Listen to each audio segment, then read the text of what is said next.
What is going on, everybody? What is going on? The Catch fam. I hope you guys are doing fantastic.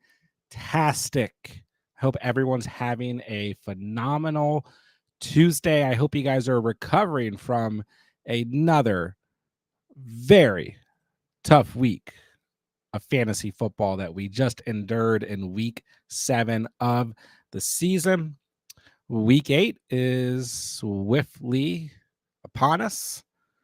I mean, we're just 2 days away from another Thursday night matchup. We got a lot to get into tonight. Okay. More injuries, more surprises, potential trades, a suspension, just whatever can happen to make this season even more hectic is going to continue to happen, it feels like. So I hope you guys brought home a dub in week 7. It was a tough week.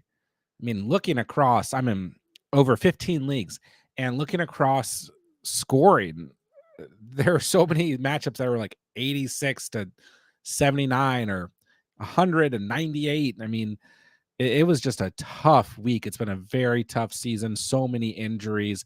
A lot to break down tonight. So you guys know what we need to do. Some live fantasy Q&A. Anything that you guys need whatsoever moving into week 8 of the season. Who are you guys eyeing on the waiver wire? Who should you be eyeing? What trades are you trying to put together? Only a couple weeks left that we can still put together trades here in the season. Roster reviews, start sit questions. How did week 7 impact your overall roster? And just plenty to get into. So get in the live chat. We're going to have some fun tonight. We're going to talk some fantasy football, ladies and gentlemen. So thank you guys for being here tonight. And let's quickly go through the massacre here and any news, and we'll go from there. I'll get into your guys' questions shortly here. All right. So let's start. Sorry, my stuff is loading slow. All right. Alvin Kamara just signed a 2-year, $24.5 million extension that put him through contract with the Saints through 2026. That happened or the news broke less than 10 minutes ago. So shout out to Alvin Kamara. Mike Evans is expected to be out until after the Week 11 bye, per head coach Todd Bowles. Chris Godwin is out for the season. This is just ugly. I mean, this is just as bad as it can possibly get. I mean, Mike Evans owners, Chris Godwin owners, both hit in the same night. I mean, what do you say here? What do you say? It's a little surprising to me that, we had Juju Smith-Schuster have a hamstring issue, push to play, hurt that hamstring, and is now out for a couple weeks as an IR candidate.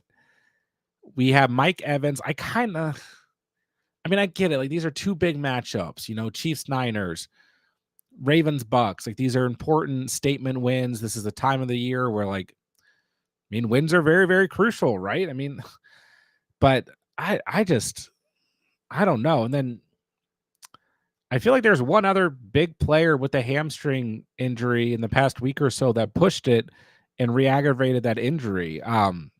Maybe I'm thinking of Debo in the past couple weeks, but that's not Debo's latest fiasco, which I do hope Debo gets better and will be out of the hospital and able to play this weekend. Pneumonia, fluid in your lungs, not good. But nonetheless, just tough to see. I mean, I think most people would agree Chris Godwin did not need to be on the field when he was. A lot of people, from a fantasy perspective, of course, I hope Chris Godwin has a fantastic recovery, is back as soon as he can possibly be back, practicing and all that. And it's a good, healthy recovery for him. And I hope that Mike Evans is back as soon as possible and has a good recovery. But how many people lost a matchup yesterday because of the Chris Godwin catch that then resulted in his injury? A lot of people. But yeah, no reason for Godwin to be on the field there. Just devastating. This is just a devastating fantasy season. So, and that is just the tip of the iceberg. So let me know if you guys owned Godwin or Evans and how that impacted you. At least Evans got the touchdown, and very easily could have had a second touchdown. I think if he wasn't dealing with the injury and or aggravating the injury on that second potential catchdown, or what am I saying? Potential touchdown catch, I think he would have caught the ball. I think he was literally in too much pain to focus on catching the ball, but I might be wrong. Okay. So let me know how the Godwin, Mike Evans stuff impacted you. Okay. All right. Puka Nacua has been designated to return from IR. And at the same time, the Rams have been making phone calls. Sean McVay's on the celly there, potentially looking to trade Cooper Kupp for a second-round pick, and they are offering to take on some of his current contract. So this is certainly interesting. Get your popcorn ready. Where is Kupp going to potentially end up? I don't know. There's certainly plenty of speculation. Maybe the Chiefs. Probably not the Bills. Probably not the Jets. But we might see Cooper Kupp get moved. And I don't know if it's going to be this week or next. But either way, can we please at least just have Cooper Kupp play in Thursday Night Football in a good matchup against the Vikings? Like, please. It's kind of a weird scenario. Like, if he's going to get traded this week, I don't know if he's going to play for the Rams on Thursday. Like, it just doesn't make a lot of sense from the Rams standpoint to try and risk him getting injured. And if you're Cooper Kupp, you're like, why am I going to go out there and risk injury for a team that's trying to trade me? You know, everyone knows what Kupp brings to the table. He doesn't need to go out there and prove himself. You know, he's coming off an injury. He might as well just skip out on the week. So if you're a Cooper Kupp owner and you're excited about him playing this week, I don't know for sure that he's going to play this week. I mean, what a mess. Rachaad White, by the way, I did not harp on this enough going into the week because I didn't know for sure if Rachaad White was going to actually play. I mean, he was a game time decision. But I told you guys through the Bucky Irving, Sean Tucker mess, I told you guys, Rachaad White does matter. Rachaad White is part of this offense. Rachaad White, 19.4 fantasy points last night. A lot of it in garbage time, but hey, we got to give Rachaad White a shout out here in the middle of this bloodbath. Okay, Jameson Williams is facing a 2-game suspension after giving you 0.6 fantasy points in week 7. Thanks a lot, J-Mo, and a great matchup, great game script. So he has violated the NFL's performance-enhancing substance policy, and I'm sure he'll try to appeal this.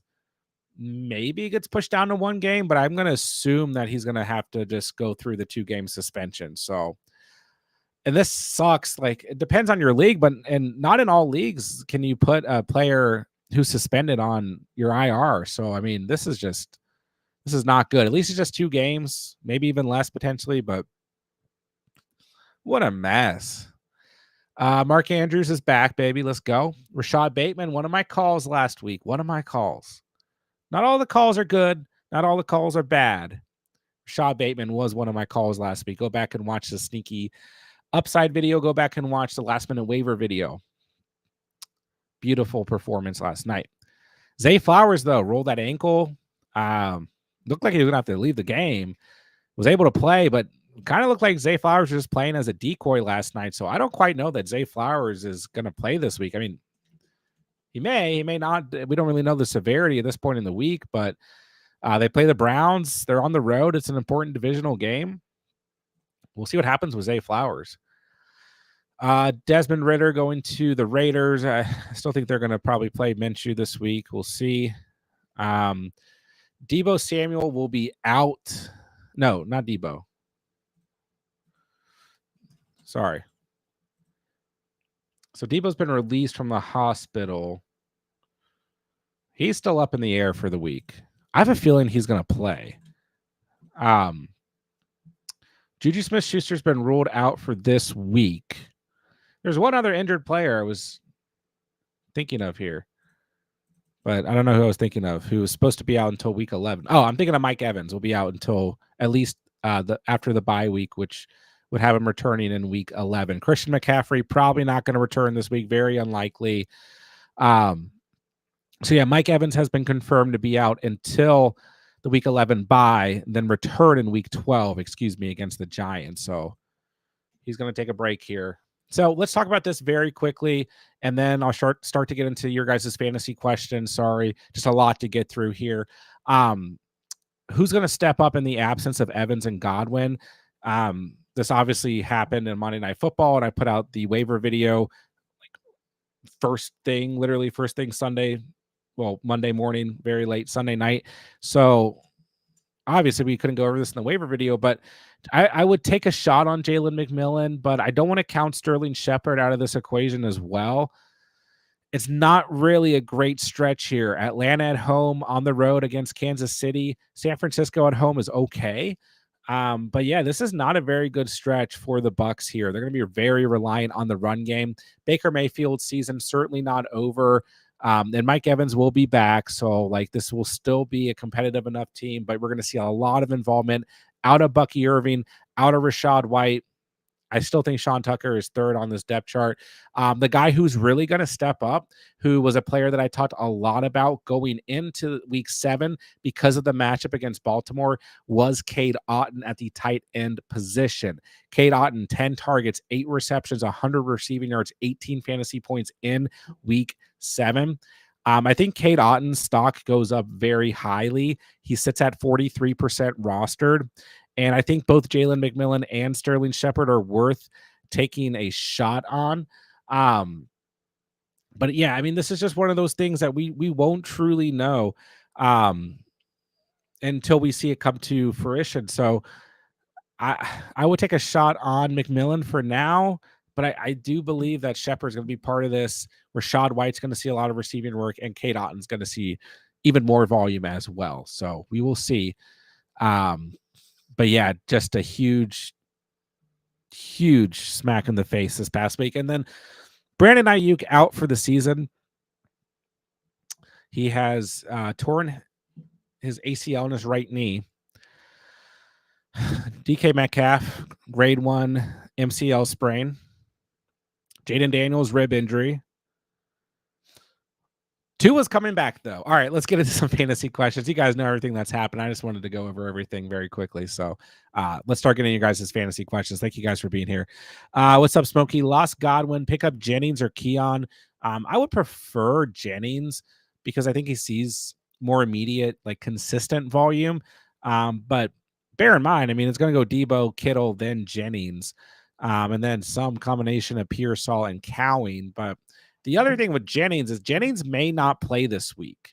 So we got to keep that in mind too for everyone like going aggressive on Jennings. Like it kind of depends on your overall roster. I mean, they're hopeful that Jawan Jennings is going to play this week. And bear in mind that the Niners have a week 9 bye week. So you got a player banged up. And if they don't feel like they can full send, they might rest through the bye week. So I don't know. With Jennings is who I prefer here because I feel like he's going to be more consistent. But I mean, if you need points now, you need a solution now. You can go get Coleman too. He doesn't have a bye week till week 12. Gives you a little bit more time. And he gets Seattle this week. Should be a good little matchup there. Tough matchup in week 9 against Miami, but he's not going to see the immediate defensive pressure. Then he gets the Colts, then a bad matchup no matter what against the Chiefs in week 11 before the bye. So Coleman's going to have some fluctuation.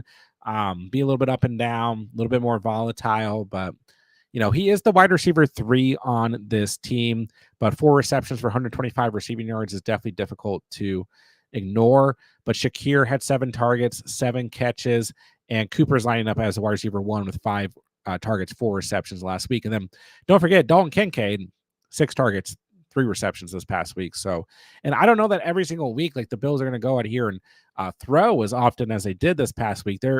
The Bills are a very difficult team to really read on a weekly basis because they can do a lot of different things. They can have Josh Allen run. They can deploy James Cook and Ray Davis, Ty Johnson. Like we saw a little bit of that happen this past week as well.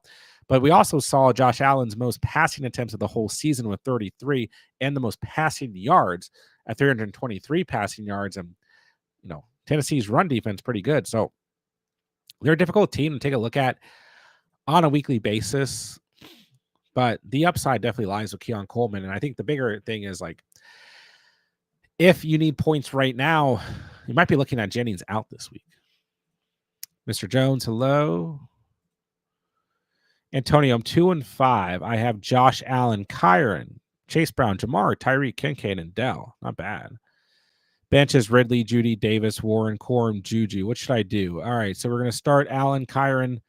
Got to start Chase. Got to start Jamar. Tyreek should be better this week. Start him. Start Kincaid. And then, yeah, I probably start Dell. I know Dell gave us a goose egg this past week, but I probably start Dell this week. This was the Packers secondary's best game of the season. CJ Stroud's worst game of the season easily. This week they get the Colts. It should be better. I would roll with Dell here. And then, you got some players here. We're at that point in the season. You're 2-5. Players like Ridley, Judy, Corum. Corum makes sense because you got Kyron, but you're at that point in the season, like, you got to make some aggressive moves. Like, are you ever really going to start Ridley? My answer is no. When are you going to trust Calvin Ridley? It's way too inconsistent. He's got Mason Rudolph throwing to him. Mason Rudolph didn't really look that much better than Will Levis.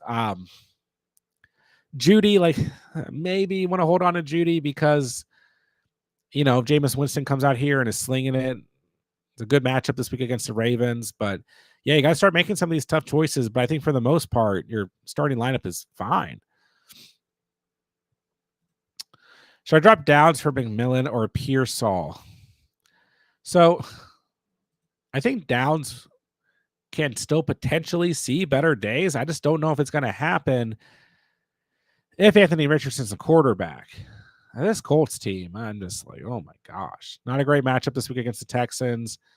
They get the Vikings following week, which is a better matchup in theory, but I don't know at this point if I trust the Colts offense at all, unless Jonathan Taylor's healthy. And then I only trust Jonathan Taylor.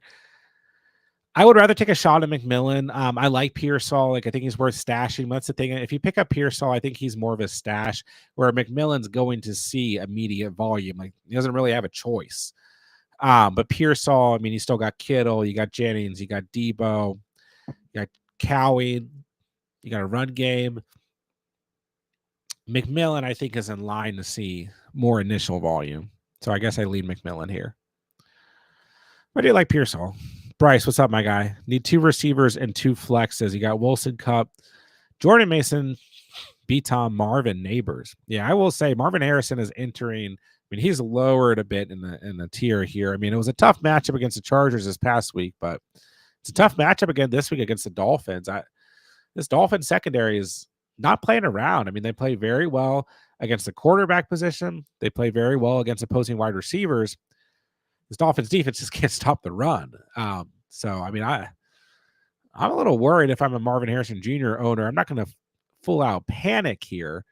But yeah, I don't know that I love him this week. So I would start Garrett Wilson. I still think Garrett Wilson is a weekly start. More fantasy points for Wilson last week than Devontae Adams. It's a good matchup this week against the Patriots. So I'll continue to roll Garrett Wilson. I'm starting Brian Thomas Jr. no matter what. I've said it for the past couple of weeks. Yeah, he played poor against the Bears, but he also dropped a touchdown he should have had. But keep rolling him. I'm going to keep the faith in Marvin Harrison, or excuse me, Malik Neighbors. Down game for him, but I'll keep rolling Neighbors. And I will go Cup if he plays. I don't know what's going to go on with Cup. We might get some changes here the next 24, 48 hours. So we might not. But if Cup is there playing for the Rams, I'll start Cup. It's a good matchup.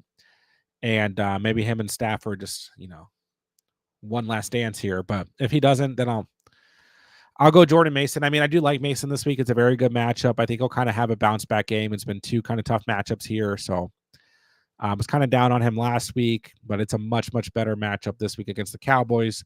Primetime football, all that good stuff. So if you like him over one of those other options, that's fine too. Tommy, what's up, bro? Throwing in the towel at 2-5. Oh no, don't do that. There's plenty of season left. Pop left sick. Juju hurt. JD5 hurt, Evans out. Oh, no. Need me a quarterback replacement for Jaden. Darnold, Nix, or May. I go Darnold. If Darnold's out there, Darnold needs to be rostered. Darnold is available in your league. Pick up Sam Darnold. There's just no reason to not own Sam Darnold. His upcoming schedule is fantastic. Absolutely fantastic. The Rams this week, the Colts, the Jags, the Titans, the Bears, the Cardinals, Falcons, the Bears, the Seahawks, the Packers. He's a quarterback we can start the rest of the way, even if the ceiling is not crazy high. Like, he is easily a startable quarterback for the rest of the season. So, yeah, if Darnold is out there in your league, you know, you got Mahomes, you got Anthony Richardson, you got Jaden Daniels, whatever, or you just want a consistent quarterback, go pick him up. It's going to be good. Chunk, what's up, bro? 7-0. Whew. Okay, show off. How many out there are 7-0? Just lost Godwin, but getting Cup back. Let's go. Have Cup, BTJ, Debo, Mooney, Watson. Do I go all in on Fab for Jalen or Ricky? Do I hold? Got 92 left. I don't think you need to go all in per se. There's still a lot up in the air with these two players. I prefer Jalen McMillan over Ricky Pearsall at the moment. But yeah, I mean, you still have pretty good wide receivers, but you need some help here. You got a lot of volatility as well. Losing Godwin sucks, man. Just sucks. I would go in on Jalen McMillan, but save some of that fat for sure. Yeah, Tommy, you're definitely not out yet. Yeah. You got time. Just keep setting the best lineup that you can. That's always my advice for you guys. That's all you can do, really. That's all it is. Mr. Jones, we got Dak, Jaden, JJ, MH, DK, Deontay J-Mo, B. Rob Walker, Mason, Ramondre, Chuba, Isaac Arando, Fryermuth. 6-1. We got a 6-1 team. We got a 7-0 team. What is this?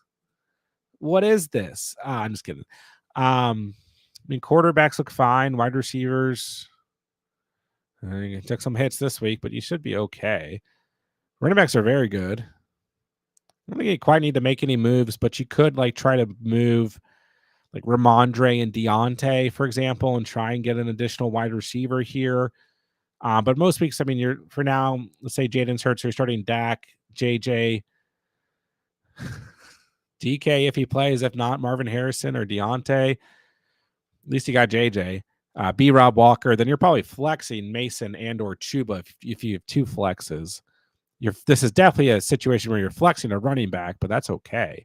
You can just roll with Fryermuth, roll with the punches.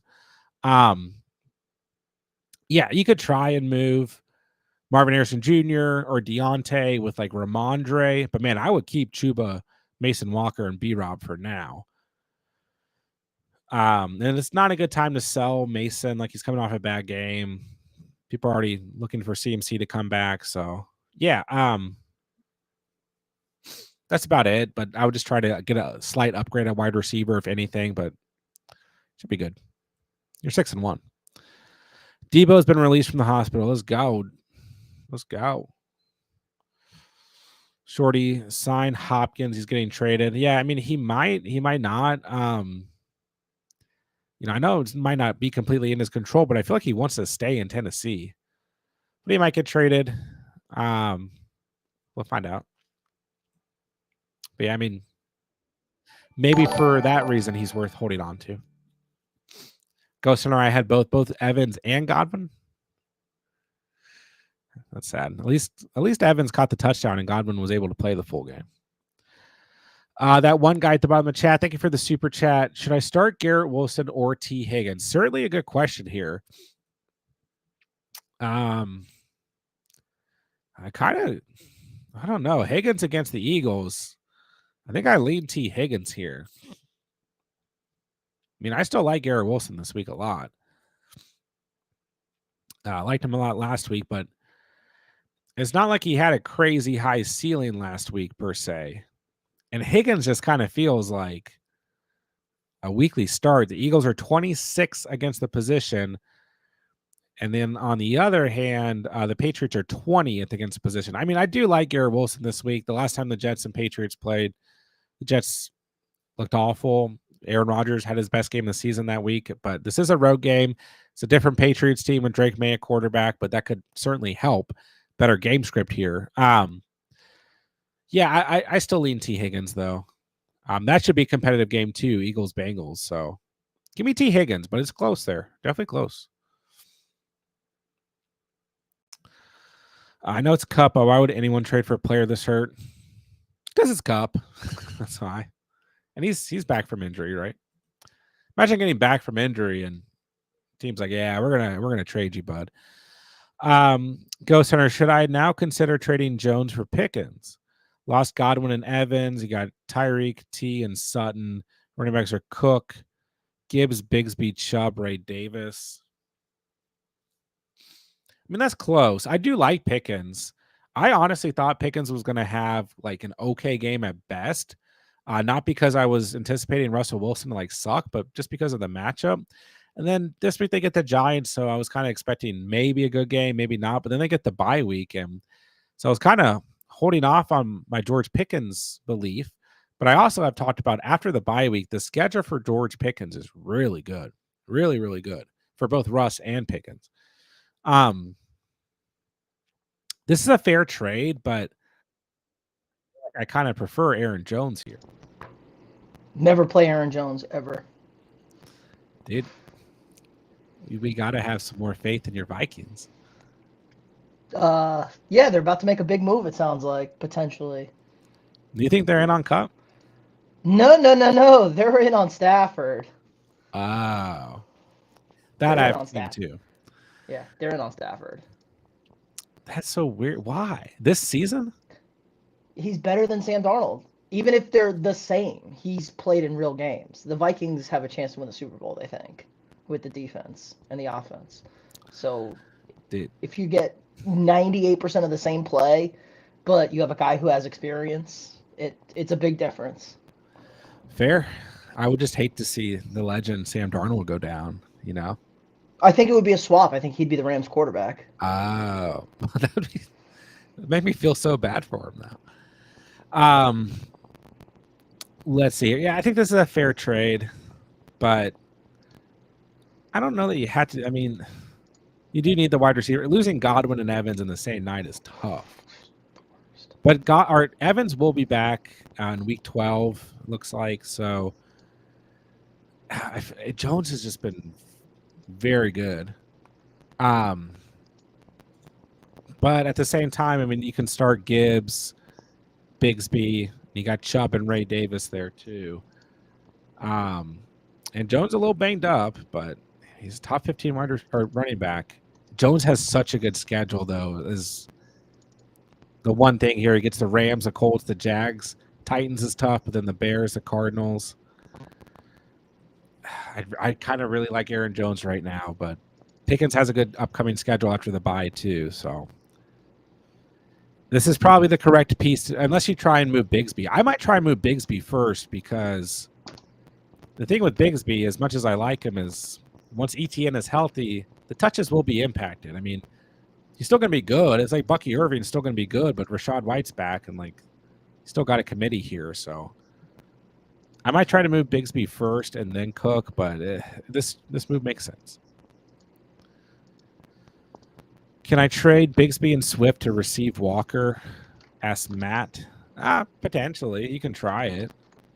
But kind of depends on the roster here, like what's your running back depth look like after you make the move, because there's still two good running backs here. But yeah, I'd rather have Walker. So you can try it. Steve, can I ask you a trade question? Yeah. You guys can ask this trade. Mahomes or Caleb Williams this week? Caleb. Just Caleb, straight up. I mean, it's a good matchup for Mahomes, so he's still startable, but I said this in the video. If it was not a good matchup for Mahomes this week, then I would not want to start Patrick Mahomes this week. Mahomes has been bad he's been bad this season. We could say it, right? It's okay to say it. I mean, like, here's the thing. He's Bad still like fantasy. Good right, quarterback, bad fantasy quarterback this year. right. I think it's more difficult than ever to differentiate like the difference between a good quarterback and a good fantasy quarterback. Um, and Mahomes has just not been a good fantasy quarterback, you know. But also this Chiefs team just cannot escape injuries. I mean, Juju's down for the count now for a couple of weeks. Jalen Watson headed to IR, was having a really good season at corner. Not that really impacts Mahomes, but it does to a degree. It's just been a bloodbath. I mean, they got to trade for a receiver, right? I mean, we're looking at McCole Hardman, Sky Moore, and Justin Watson behind Xavier Worthy. I mean, Yeah, it's not good. But who's out? Like, who's out there? Yeah, Cooper Kupp, a second round pick. I heard that's what they want for him. if I'm the Chiefs, why would you not do that? But if there's any team that is not going to trade for anyone and lose 2 games this year and go back to the Super Bowl as the Chiefs, like, MVS went to the Saints, so he's not going to the Chiefs. So, yeah, I would way rather start Caleb Williams against, the Commanders' defense has looked better the last 2 weeks. Shout out to everyone who made fun of me on the defense video last week when I said, told you, I think the Commanders' defense isn't bad. I think they're okay. Yeah, they're coming together a bit here. But still, I'd rather start Caleb Williams. He's had 19 or more fantasy points in 3 of his last 4 games. So, yeah, we'll just leave it at that. Who gets the Godwin role in Tampa Bay? I would say McMillan. He's kind of already been imitating that. So I'd say McMillan. But, yeah, this is like, I mean, there's going to be volume here and opportunity, but what's the real upside? Once again, it's a tough 3 weeks here. The Falcons, the last time these two played, it was not that tough, but the Falcons have been good outside of that one game.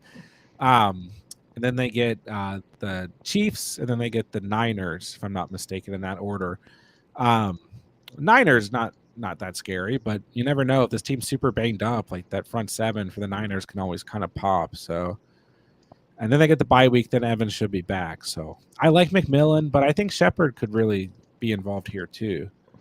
So, but yeah, Cade Otton. I think Cade Otton's the guy. Like, if he's out there and available, I've already liked him the last couple of weeks. Talked a lot about him going into last week, and Cade Otton's going to see a lot of increased volume.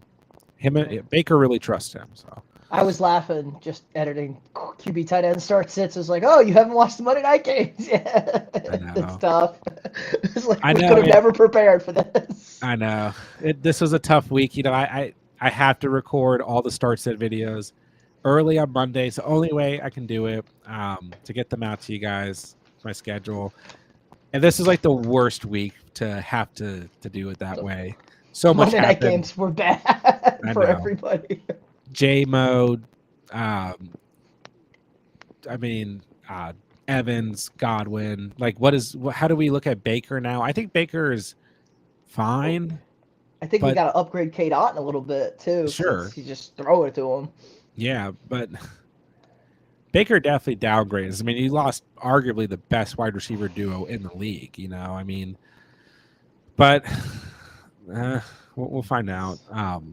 Sucks. Tough week here. Godwin just gross too. His ankle was the wrong direction, guys. If you haven't seen it, it's not great. I actually have not watched the replay. He got hip dropped. I mean, I feels like Roquan Smith might get they said a fine. I think he should get suspended. Oh, really? Because it was a full hip drop at the end of the game, and it dislocated his ankle. It's pretty bad. Yeah. See, I thought it was because it was a pretty hard hit. I thought it was more of like a head injury or something. The way he was on the ground, and then they said it was something related to the leg at first, and then ankle and. Just what a night, man! What a night! Did anyone watch the Chargers Cardinals game? I have to admit to you guys, I did not watch it. I did. Yeah. So, I have. Don't worry about it. Just keep going. I have ESPN Plus, and I didn't even pull it up once. I kept up with everything that was happening in it, but it's just so much happening in the Bucks Ravens game. I was like, And one of the best things about last night for those of you guys in the Dynasty League Superflex number 1 was everyone watching mine and Steven's matchup. So I had Henry and Flowers. He had Lamar, and I think that was it. And it was just one of those super close matchups where everyone wanted Steven to lose because he's number 1 and I'm number 4. And I lost by 3 points with Rashad White on my bench. Of course, Zay Flowers gets hurt. Looks like he's about to go off, and he gets hurt for a good chunk of the early part of that game. Yeah, I mean, Zay Flowers basically just a decoy last night. Just gross. All right, Blue Jays traded Jacobs for DJ Moore plus a mid-round pick and a 3-team keeper. Have Kamara, Hunt, Chuba, Bigsby at running back. Needed a wide receiver bad. Went through the league. That's the best I could get. That's a fair trade. That's fine. I mean, I like Jacobs a lot, but I like DJ Moore a lot too. And the fact that you got, and I think Jacobs for DJ Moore flat out is fair. So the fact that you got a draft pick, that's good. And your running backs here should be fine. But yeah, I'm good at that. Don't stress too much. Drop Jalen Warren or Braylon Allen for McMillan, Coleman, Jennings, Pearsall. You got Brees and Najee. I drop Braylon Allen. I mean, if Brees Hall gets hurt next week, you're going to regret it. But right now, the player with far less standalone value is easily Braylon Allen. So, and I don't really trust Jalen Warren, but he's getting more involved. So, I would probably go Coleman, Jennings, McMillan, Pearsall is my order. I want Jennings to be 1, but Jennings, like I said earlier, he's still hurt, and they got that week 9 bye week. He might not play this week and just rest through the bye, so we'll find out. Hold McConkey or drop him for any of the top waivers. Depends on your record. Like, I don't know. How much longer are we going to hold out hope on Ladd McConkey? Like, this offense just does not throw the football enough. They threw for 350 yards last night. Their receivers are terrible. They easily could have had a 450-yard game. The receivers, they need a receiver. They need to trade for a receiver. They're not doing enough in the red zone at the end of the day. Obviously. Yeah, I mean, field goals. All field 5 goals. field goals. Yeah. Because, I mean, Ladd, and every game that Ladd is double digits, which is 2, he's scored a touchdown. And same thing with Quentin Johnson on the season. He only has double digits if he scored a touchdown. And Josh Palmer barely scraped out double digits last night off of 4 catches, 10.3 points. So the real MVP last night is Will Dissly with 16 fantasy points.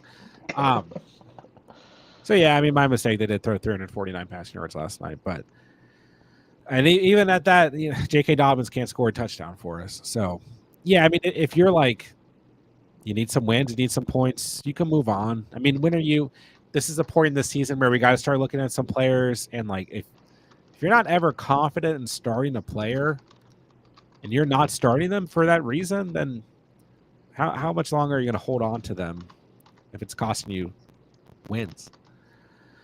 Thinking to drop Kelsey for Otten, Henry, Ertz, or Kraft. I mean, this is a perfect example. I'm not dropping Kelsey yet. I know this past week was disappointing, but the game plan, like, they didn't really need Kelsey. And I don't know that they're really going to need him this week against the Raiders, but you still look 2 of the last 3 games, he has 15 or more fantasy points. Like, they're going to need him at times, especially with Juju now set to miss time. So I think Otten, Henry, Ertz, and Kraft are all great pickups. But I don't know that I'm fully ready to move on from Kelsey. Depends on who else you can drop. Dak for CMC. Superflex. Well, it depends on who your other quarterback is. But it's a little risky. I'm okay going out and getting CMC, but we also got to bear in mind, like, what if CMC doesn't play till week 14, you know? But right now the rumors are that he'll be back sooner rather than later, so I'm good with it. It depends on your quarterback sitch. Ghost Hunter, would you trade CD and Caleb for MH and Dobbins? Superflex, you got Kyler, Goff, Darnold, May. Tyreek, Reed, Diggs, McConkey, Jennings, Henry, Mixon, Mostert. No, I would not do this trade. No. Is this team doing pretty good? I feel like it has to be. Probably. I guess No, Mixon's missed time, but I'm out on MHJ. I'm officially burning that. yeah, I would way rather hold CD than have MH Jr. Caleb Dobbins is fine, I guess, but Dobbins is gonna be okay. I know he had a bad game last night, but be okay. Said team's 4-3. Yeah, I just hold. I hold. D-Wave, do you think Cup, Kraft, Dobbins for Flowers and Gibbs is a fair trade? I mean, it really depends on the roster. I'm okay with this trade because it involves getting Gibbs, who I think is the most valuable player here. And that's not just because Gibbs had 33 points last week. I've been in on Gibbs for weeks. Like, he was just a top 15 running back, so it's fine. And Zay will see better days. Don't panic if you own Zay Flower. Let's plant some trees. Had Ayuk and Godwin pick up 2. I'd pick up Dobbs for sure. And then I would say Jennings or Coleman. And yeah, I really like Rashad Bateman right now. I talked a lot about it going into this past week. I mean, knowing the Ravens and Rashad Bateman, he'll probably have like 5 points this week. This was a good game script, and I think in good game scripts, he's going to continue to be involved. I don't know exactly what we're going to get against the Browns.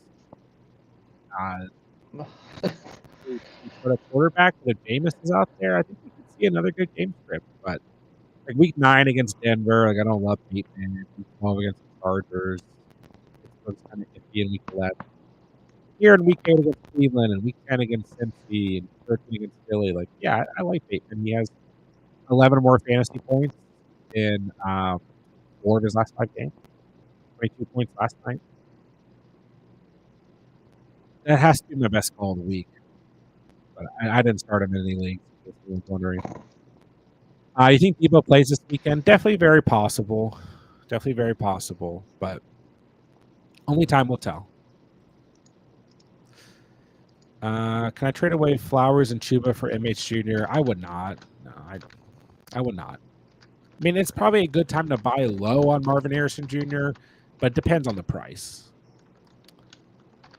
Is MH and Bigsby a good trade for Higgins? Yeah, if you can get Higgins for that, I'd do it. Grab Darnold if I can. If not, thoughts on Bo Nix this weekend? Yeah, he's streamable. I talked about this in the quarterback video. He's definitely streamable. But I'm just going to leave it at that. Like, he gets Baltimore week 9, then Kansas City, then Atlanta. Like, that's a much tougher stretch.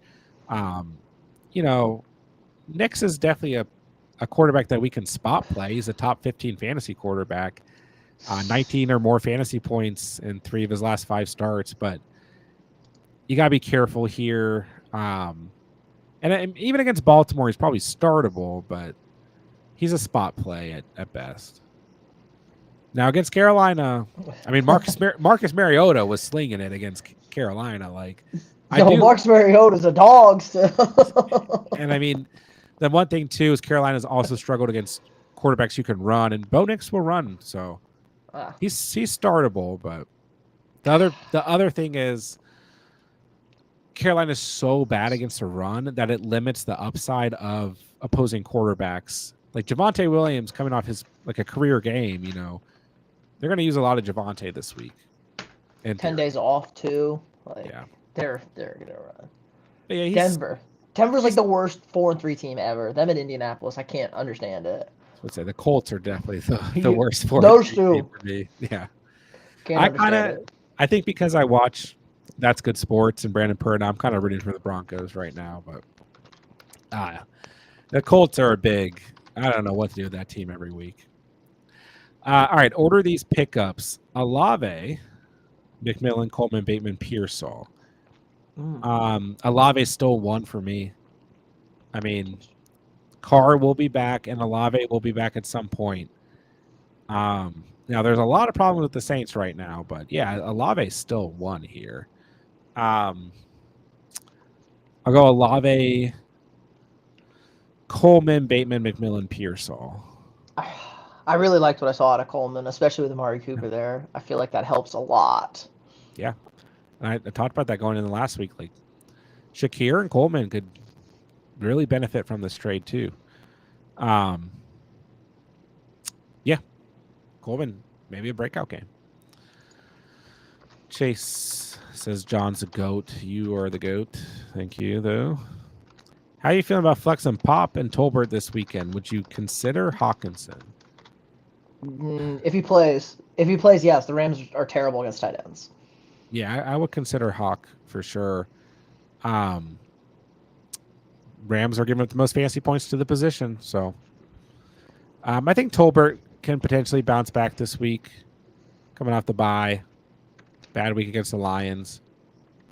Niners 15th against wide receivers. Pop Douglas will be okay. Last week was just the worst possible scenario. Maybe second worst. I guess Debo was a worse scenario where at least Pop got, 2 catches or whatever. But, yeah, I mean, they're going to involve him. It's not a great match against the Jets. So, yeah, Hawkinson might be a strong consideration. Chase have Kirk, Darnold, and now Tua coming off IR in a single quarterback. Out of the 3, should I try to flip Tua? Yeah. I don't know that you could. Well, actually, I'm not really in on Kirk Cousins from a fantasy perspective. He's another example. Like, yeah, Cousins is a fine quarterback, and like Falcons are winning, but we got one game this season that's making people hold on to Kirk Cousins, and we get the rematch this week. And I don't know. He had 17 points in week 2 and 35 in week 5, and outside of that, 12.5 or less. Like, the only reason that we are considering Kirk Cousins this week is because the last time he played Tampa Bay, he had 35 points, And I think it's very unlikely he does that again. I think 17-ish points is more realistic here. So, but they get Dallas and New Orleans the next 2 weeks. Those are good matchups. I would wait and see what the week brings and sell. I mean, that's the thing. Like, in a single quarterback league, who's really trading for a quarterback? Like, does someone have Baker and Anthony Richardson? Mahomes and Anthony Richardson? Like, I had Fields and Anthony Richardson, so that was that's an example, Like, and at that point, like, are you going to pick up Russell Wilson? Like, I picked up Geno, so I was yeah, Geno was the next name I was about to say. Yeah. It's like Geno, okay. Yeah, like, well, it just depends. If you're able to do it, then yeah, go for it. But I just don't know that you'll be able to do it. It's a team that has Hill on it, but I didn't know if a stack makes a difference. I mean, it might, but it kind of depends on the owner. I mean, if they want the stack, try to get it done. Some people hate the stacks. Yeah, some people care about stacks. Some people don't. Albert, what's up, bro? Hello. Should I start Kraft or Pitts this week? Asks Master Assassin. This is one of those things. I'd probably go Kraft against the Jags. It's a pretty good matchup for both. The Bucks are 25th against position. Jags are 27th. It's very close. I think Kraft has more touchdown upside. Pitts for a floor, Kraft for upside. I'll put it that way. Just don't be surprised if Pitts catches one ball for 35 yards and never sees the light of day again. And honestly, don't be surprised if Kraft has like 3 catches and all the touchdowns go to all the wide receivers. Like, that's kind of the issue with Kraft. And you got Jacobs can score. And you got 4 wide receivers that can score. So I think you could look at that either way for sure. Hopkins trade rumor thoughts. I mean, yeah, you can pick him up and stash him if he does get traded. But, like, where's he going to go that he's really going to make? I mean, it's got to be Kansas City is the only place where he can walk in and have decent enough of an production. impact, Yeah. I think, that he's fantasy relevant.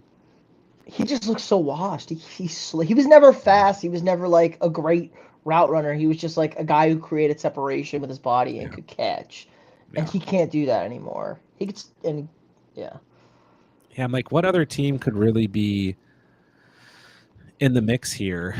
I mean, The Lions. I heard the Lions might trade for another receiver with JMO out 2 weeks. that Raymond's playing good. Tim Patrick's playing good. Now they're also good blockers. Like they fit the scheme. But I guess I could see that too. I'm so disappointed in Jameson Williams. I'm very, very upset with you, JMO, if you watch this. Yeah, they didn't even look his way either. That was the Yeah. weird thing. Maybe they knew it was coming.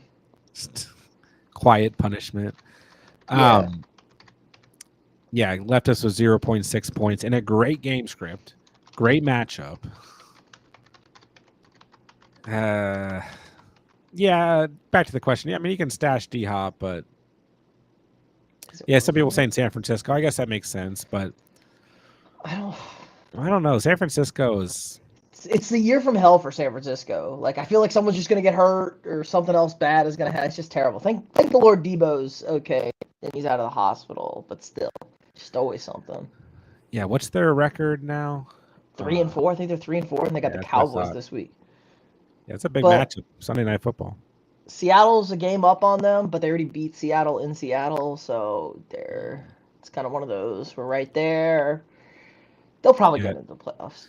This is the time of year where everyone is panicking and coming to conclusions, and by the time we're wrapping up the season, some of these teams are going to be healthier and right there in the mix and have enough wins. So the team that everyone loves to talk about, and I get it, and they probably should be talking about, that has a really, really good schedule is the Jets. They can still make a run here. They can. Come on, Jets. They can. They got the Pats. Texans at home is tough. Cardinals, Colts, a bye week. The Seahawks, Miami, Jacksonville, the Rams, Buffalo, Miami. So if Miami, they really need Miami and New England to keep losing. But if they do, I mean, it's as easy as ever to get in the playoffs. So we shall see. Who should I start at my 2 flex spots? Sutton, Addison, Ladd, Rashad Bateman asks Godzilla Toes. I like Addison this week. I know he kind of disappointed last week. But I think he's just a solid start against the Rams.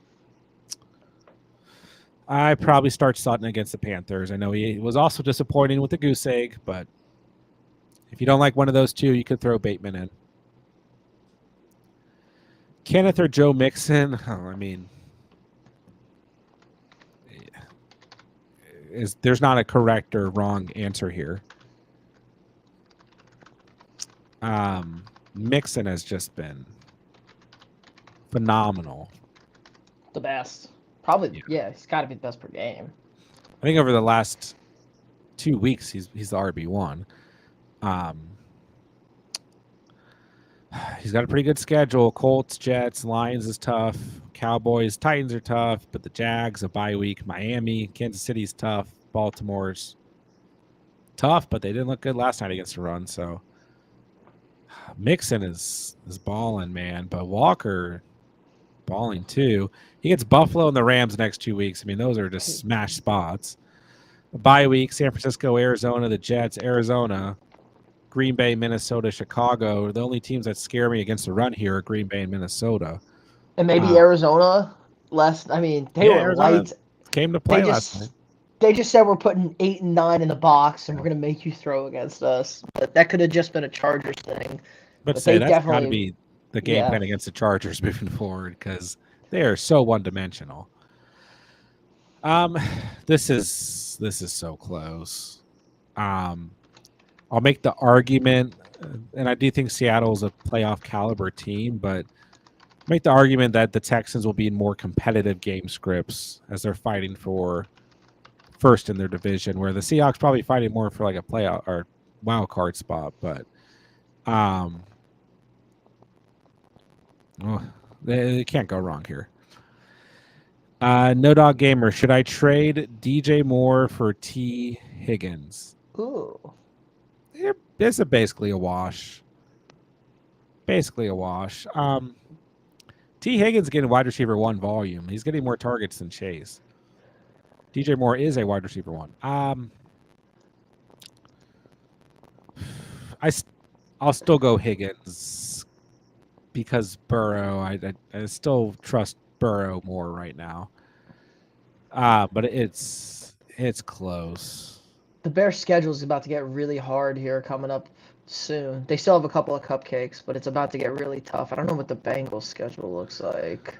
Bengals got Eagles, Raiders, Ravens. That's good. Chargers, tough. Bye week, Pittsburgh, tough. Dallas, good. Tennessee, believe it or not, tough. Cleveland, Denver, tough. I mean, that's pretty up and down.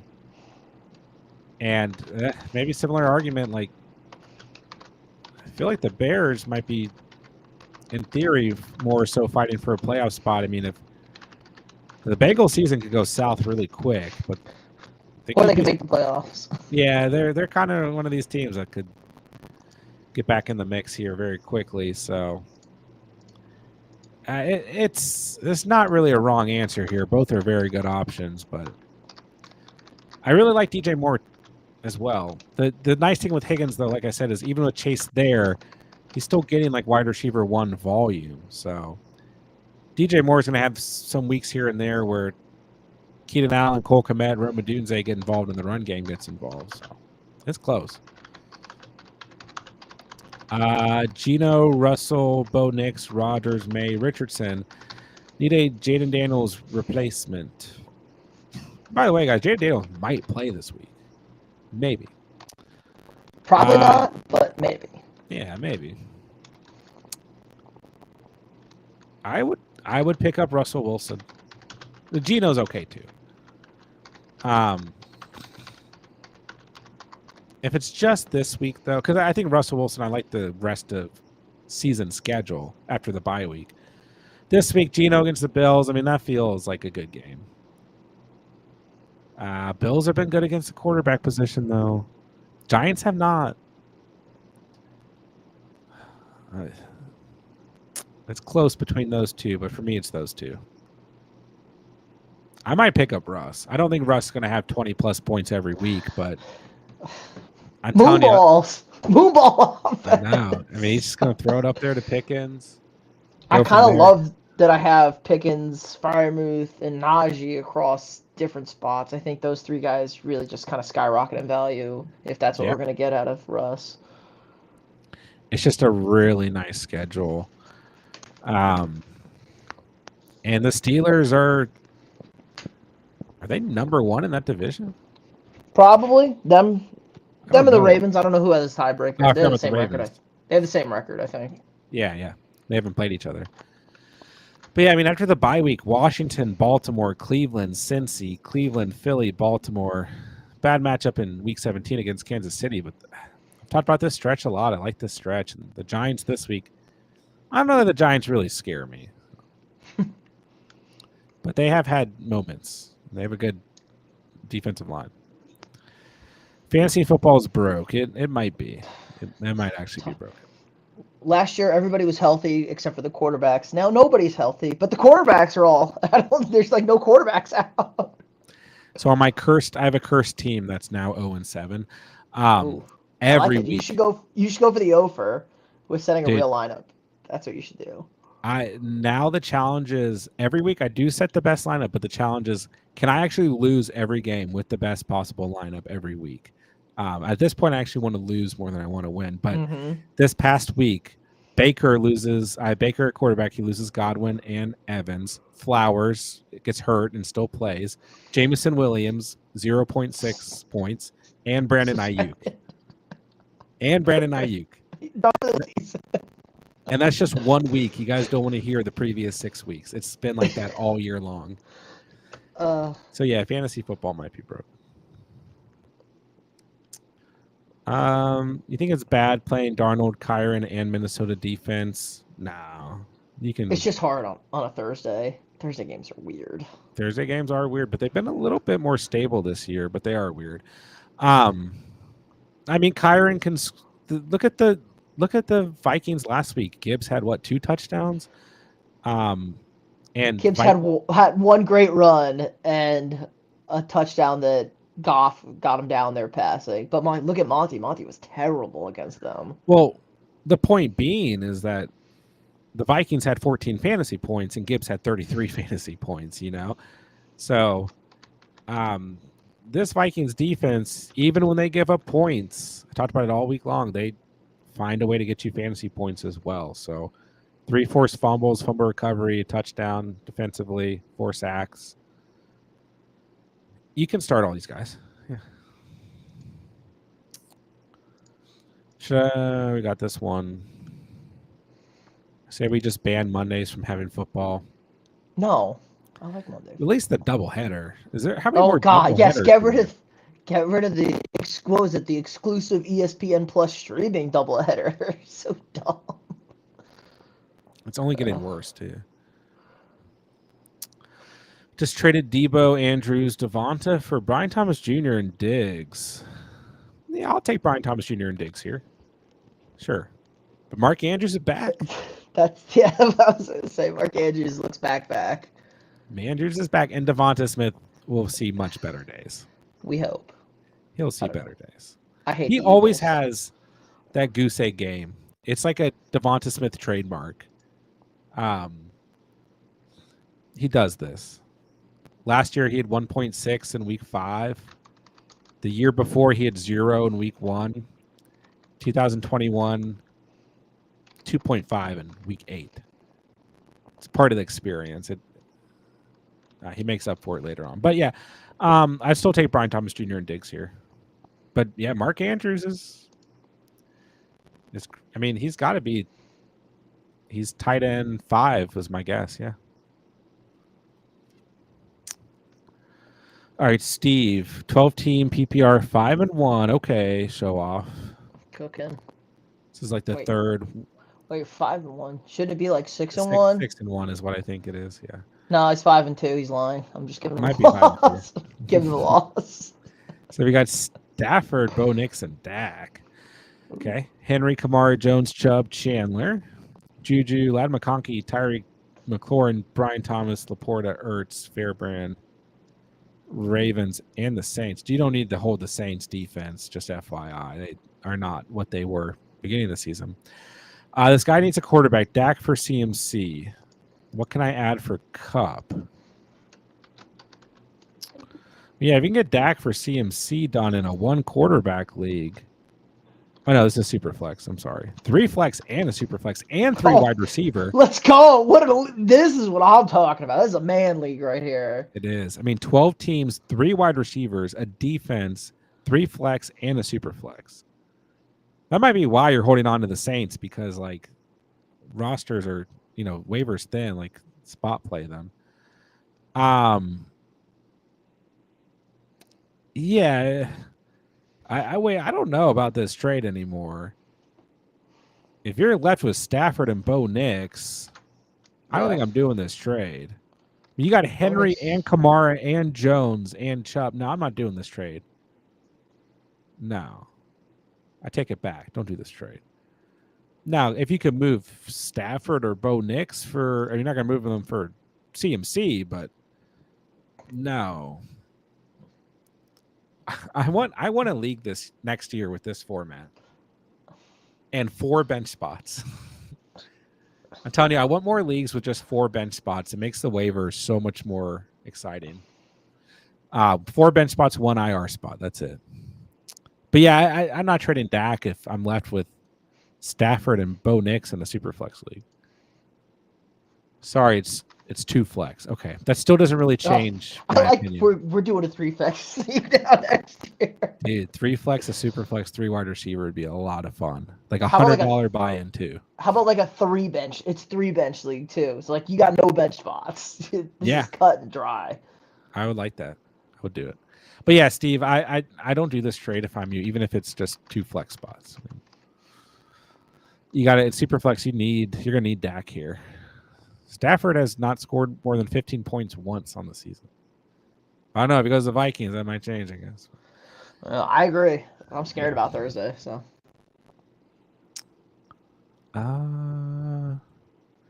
Should I trade DJ? We got this one. Which two wide receivers do I start? What's up, X? BTJ, Devonta, Dobbs, Waddle, Dell. Yeah, there's a little bit of a conundrum. I'm always starting Brian Thomas Jr., though. That's just my opinion on Brian Thomas Jr. If you own him, keep rolling with the punches. The second one here is a little bit of a toss-up. I probably go Devonta Smith. I probably always start Devonta Smith, too. So, but Waddle should have a better week. Dell should bounce back. It's a good matchup. And Dobbs has a great matchup. So, if you want to roll him, you could. Need Burrow, Stroud, or Russ. Give me Burrow. Yeah, let's give me Burrow. QB4, I think. Give me Burrow. Should I sell high on Bigsby? You can. It just depends on what you need. Find a wide receiver, running back of equivalent value. But it's hard to say who you should target. It really depends on your roster and what you need, Jacob. 2 and 5 in the Superflex League. If I could turn Mahomes, JJ, Njoku, Brees, and Dell, okay, to Pollard, Neighbors, Allen, Higgins, and Andrews, should I? Sure, yeah. I'd rather have Allen than Mahomes. I mean, I'd rather have JJ than anyone, but Neighbors is pretty good compensation. I'd rather have Andrews than Njoku, although Njoku doing some stuff. I'd rather have Higgins than Dell. Pollard, Brees. I mean, I'd rather have Brees. So you upgrade a little bit here, and then you downgrade as well. But Superflex, Josh Allen's the most valuable player here, easily. But what is losing? Other tight end is Ferg. Other running back is Kyron. Other wide receivers is Deontay and Waddle. I mean, what does losing Brees and JJ do to your roster? I will say people who have Mahomes in a Superflex league have like 3 wins or less this year. So that's why I'm okay with it. Like at 2 and 5, like just change it up. Like something needs to change, and might as well just shuffle the whole thing. The only thing I would say is if you can find a way to keep JJ or keep Brees and then still do the trade without losing Kyron, then I would consider that too. Those are 2 great players. 1 and 6 need to make some trades. So we got Hurts, Daniels, A-Chain, Irving, Singletary, Diggs, B-Tom, Waddle, Bowers. What should I market for trades? I mean, if you're 1 and 6, you can basically market everything. You know, try to keep Brian Thomas Jr. and Bowers. I mean, if you're 1 and 6, you at least hold on to the best tight end in the league. Now, you can do whatever you want to a quarterback. You can stream someone until Daniels is back. If you lose Hurts, you can trade Hurts, or you can trade Daniels because you have Hurts. So, and you can do whatever you want with these running backs. And yeah, the only players I would not trade here are Brian Thomas and Waddle. And I mean, just try and improve your roster the best you can. Have Kincaid and Pitts in full PPR. Should pick up Kmet, Andrews, Otten, or Henry. Andrews.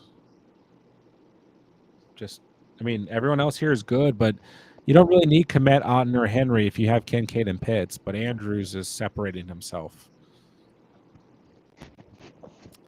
I think Kmet's still a top 5 tight end, and Otten's going to be good. Henry's still going to be good, but how many tight ends do we need, and how many guesses do we need to make on a weekly basis? Better defense, Green Bay or Detroit? Overall, Green Bay this week, maybe Detroit. They're playing Mason Rudolph, so I like Detroit a lot this week. I would say I like them more than the Packers. I mean, the Jags suck, and the Packers have a very good opportunity this week, but the Jaguars can still put up points, play from behind. But yeah, I think Detroit at home, even without Hutchinson, like they could have a huge week defensively. Mason Rudolph had like 3 fumbles. I think only 1 was recovered, and he threw a pick. Yeah, that's exactly what it was. So that might be better than Will Levis, but it's not good.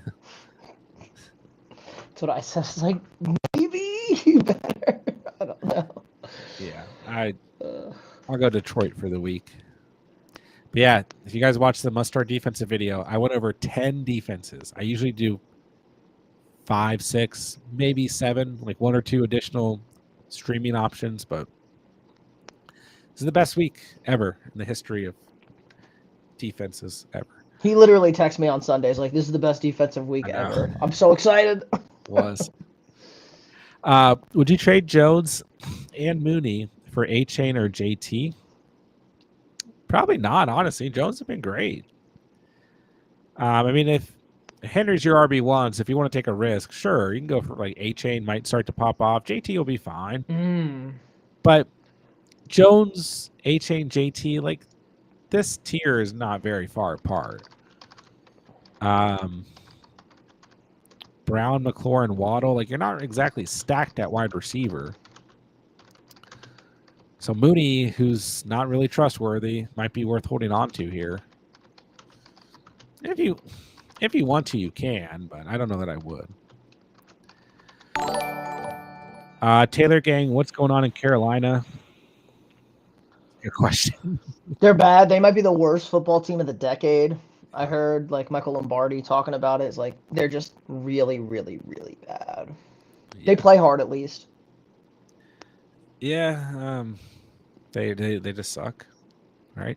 Dave Canales, not that guy. Just another terrible head coaching hire for the Panthers. Some people are just meant to be offensive and defensive coordinators, but not head coaches. That one guy with the super chat, thank you. Trade Lazard and Algier for Waddle. Yeah, I do that in a heartbeat. Yeah, even if Waddle turns out to like, you're not losing anything with Algier and Waddle. Lazard's going to have moments where he scores and has good games. So does Algier. You have to like really you have to guess right on. Yeah, with Algier, it's like he's only had one good game really, and that was against the Panthers. You know, I think he had like a 10-point game earlier in the season, maybe against the Saints, but I don't remember for sure off the top of my head. I could check, but yeah, you're not losing anything with that trade. I do that trade in a heartbeat. The upside lies with Waddle. Now, if Adams or Garrett Wilson gets hurt, then you're going to miss, or Bijan gets hurt. Yeah. You know, but I just hate playing like. Are you really going to base your roster off of if this guy gets hurt or that guy? You know, it's just not a good way to play. So yeah, I would do that trade. Dalton, should I hold on to Pop Douglas or drop for Rome, Jawan, Jacoby, or Coleman? Yeah, I don't want to read too much in the last week with Pop, but there's some pretty good options here. Like Jacoby Myers will be a wide receiver 1 on his team, whatever that means for the Raiders. And you're probably not going to start him this week against the Chiefs, you know. But, you know, he had 13 points against Denver in week 5, 21 against Carolina in week 3, you know, 9.9 in week 4, 9.4 in week 1. And a few of those games, Adams was there, so. I mean, we got Desmond Ridder, Gardner Minshew, and Aiden O'Connell throwing to him. But more upside with Coleman, I think. More upside with Jawan Jennings. So I probably wouldn't drop him for Rome, but for the other 3, I would. The legendary pest control, Javonte Williams or Hunt. That's tough because both have great matchups, but all season long, I've said this, and I'll stick with it. Whatever running back plays, the Panthers we start. But I think Hunt's going to have another really good week. But give me Javonte. Very close.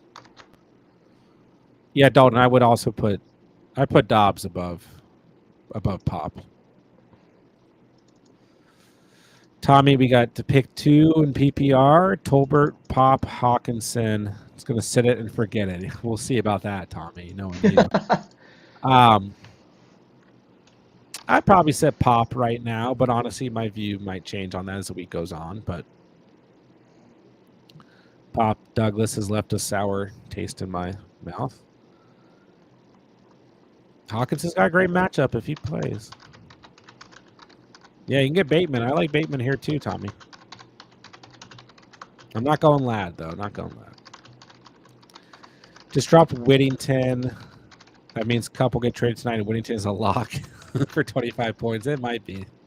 Might be the way it works. But honestly, Tutu Atwell has been in front of Jordan Whittington for the most part.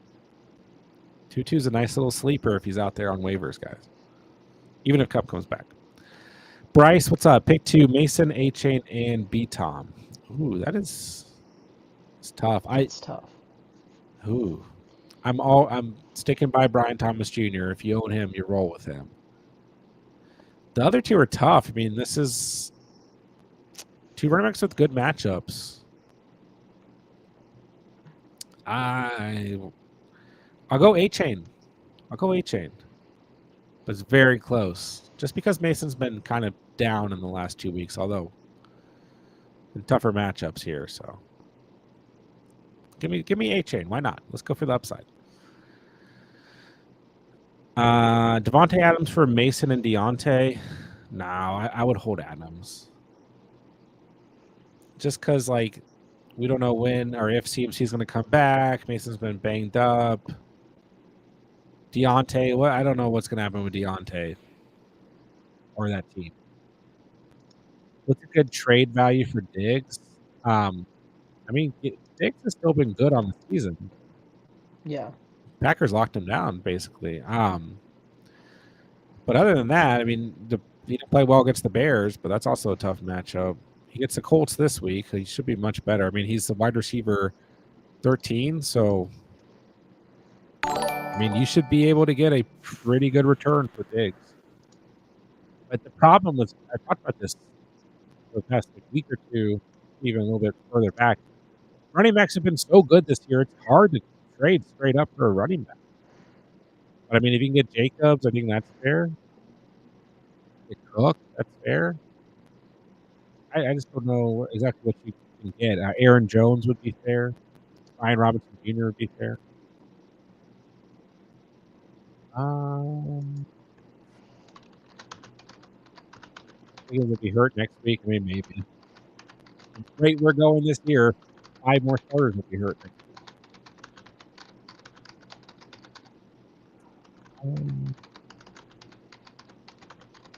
Watson Sutton, knowing he has a chance to be traded, needs to happen. Reserve from the quarterback. Nick is elite. We'll see. Maybe Sutton could move. That was a rumor at one point. Daniels plays this week coming in RB3. It's just an interesting matchup. Like, maybe the Bears without getting Daniels. Maybe. I don't know for sure. Should have kept Sam Howell. They had Sam Howell right now. Where is he then? My God, sitting on the bench. Sitting on the bench. So Baltimore leads the division since Pittsburgh hasn't played any divisional rivals yet. Ravens beat the Bengals. Gotcha. There you go. Would you trade Kamara and Robinson for Kyron? It's very close. I mean, the thing is, like, Kamara and Kyron are kind of both in poor offensive situations right now. Kamara is the RB3. Kyron is the RB4. So it can really, I'd probably consider it if you need Robinson that bad, but Robinson's no more than a flex play, and he's coming off a bad week, but I don't know that you need to do this trade. At least, like, in a bad offensive game, Kamara will, I don't know, though. Kamara will probably, get you through with catches, and then Kyron will, even in a bad game, find a way to score a touchdown or 3. Probably. So both these guys will bail you out no matter what. I got Hawk, Andrews, and Njoku. Okay, tight end king over here. Who'd you add to a trade for an upgrade? I mean, honestly, you can trade any of them. I prefer to keep Andrews, though, because he is tied to the best offense out of these 3. And I will say you could consider trading Hawkinson first because he still is kind of unknown, but he's probably going to be very good. So I would also make the argument that you could just trade Njoku because we still don't know what direction this Browns offense is going. Jameis throwing it 50 times a game, baby. It could be really good. It could be bad very quickly. It can't be much worse than what it was, though. That's true. The big thing. It's probably going to be better than it was because I'll take Jameis or I don't know. DTR looked pretty rough, but I'd probably take both of them over. I mean, at least Njoku and Tillman were productive. Jameis can throw the football. We know he can throw the football. He will be the guy. He threw a touchdown. 30 touchdowns, 30 picks, baby. He's money. Guy. Great pregame speech. Yeah, I definitely prefer to keep Andrews, but you don't need all three. You got a guy like Andrews, you just start him every week. You take what you get, you know? He's only reason returning the favor for us. It's been a long year. No. I mean, it's like if you're really struggling, there's so many injuries out there, all the craziness. Like, if you're in a position where you might need a flex, a tight end, maybe hold on to one. But for the most part, you just start Andrews here. Colin currently 6-1. Okay, showing off tonight, guys. Okay, just kidding. Thoughts on trading Cook, Dell, and Lockett for Puka and Jacobs? You got Kyron, Cook, A-Chain, Bigsby, Tracy. Wide receivers are Jamar, Neighbors, Dell, JSN, Lockett, Watson, Juju. So, I mean, I think Cook and Jacobs are pretty much a wash. I would rather have Cook, but it's close enough. Dell and Lockett for Puka, I think, is worth the risk. Puka's coming back from IR. If this is what we're going to get out of Dell without Collins, then sure, get rid of him because the fluctuation is way too much. Lockett, he'll get you points, but come on. I don't know. I would probably do this trade. Yeah. The risk is worth it if you're 6-1, But I still like Cook a lot. But yeah, you go Kyron, Jacobs, E-Chain, Bigsby. You're probably okay. Smokey, Eckler, Chandler, Warren, and Keenan Allen keep 2. I'll keep Eckler still. They didn't need to use him against the Panthers. They got up so quick. And the defense was playing great. Mariota, looks like if Mariota starts, they'll throw more than they'll run. I think they'll flip that. I think they wanted to get Mariota some reps. I mean, that game was over. Rest the running backs, B-Rob coming off an injury, Eckler, older guy. Let McNichols just go pick up some touches. I think it was just kind of a weird game script for them with how things got out of control. We'll say Mariota seemed to like Zach Ertz, so that's your Ertz owner. That's good. But yeah, I'll keep Eckler, and honestly, I'll keep Keenan Allen. I mean, I've only seen so many healthy games out of him, and he's at least shown that he can pop in the flex if you need him. Ty Chandler's done, guys. You don't need to roster him anymore. Cam Akers is going to be the backup running back here. Chandler's a scrub. He is. The dream is over. Can't block. It's a real problem. Pray, what's up, dude? If you had to pick up Jennings, stealing Shepard, or McMillan, who you picking up? I mean, in theory, once again, I want to pick up Jennings, but if you need to play him this week, he might not play. He could play, but he might not. You got to be careful. So I'll go Jennings, McMillan, Shepard. Otten or Kincaid this week? That's a good question. That is a good question. I'm probably still rolling Kincaid, but I like me some Cade Otten. Let me tell you, it's my guy. Seahawks are 24th against opposing tight ends. Falcons are 19th. I mean, it's close. Otten's going to get a lot of volume. He might be the only guy. I mean, it's a coin flip still, but I feel like the Seahawks-Bills game is going to have more points. I don't know, but last time the Bucks-Falcons played, we had a ton of points. So that game's probably going to be 12-9 at halftime, and probably going to be the opposite of what we're all expecting. So yeah. I'll lean Kincaid here, But yeah, you could go Otten if you like him more. Only one team better than 4-3 in my home league. Gave them their only loss last week. Also gave them Barkley in the draft when I took MH. Oh, pain. The worst thing you can do in the mid part of the season after a loss is like think about all the players you could have drafted, and hindsight's always 2020. Let's see. Ramondre and Mostert for Dowdle and White. I'd probably do that trade. I mean, Dowdle's good. He's like in the bottom tier of starting running backs, but he is still a starting running back that will get you points. He is the running back on that team. Zeke is not doing anything. Zeke had like more touches last week, I think, because he was complaining, but he didn't do anything with them, and they get Rico involved in the passing game. Yeah, Rashad White's going to continue to be involved. So is Bucky Irving, but I mean, Ramondre sucks. The Patriots are bad. Mostert, I don't know. He got a lot of touches. I kind of. That's true too. I was about to say, I mean, Ramondre will probably still have moments.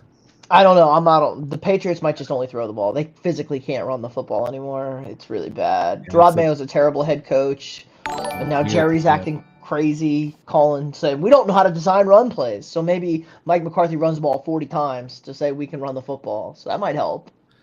Yeah, I feel better about Dowdle and White.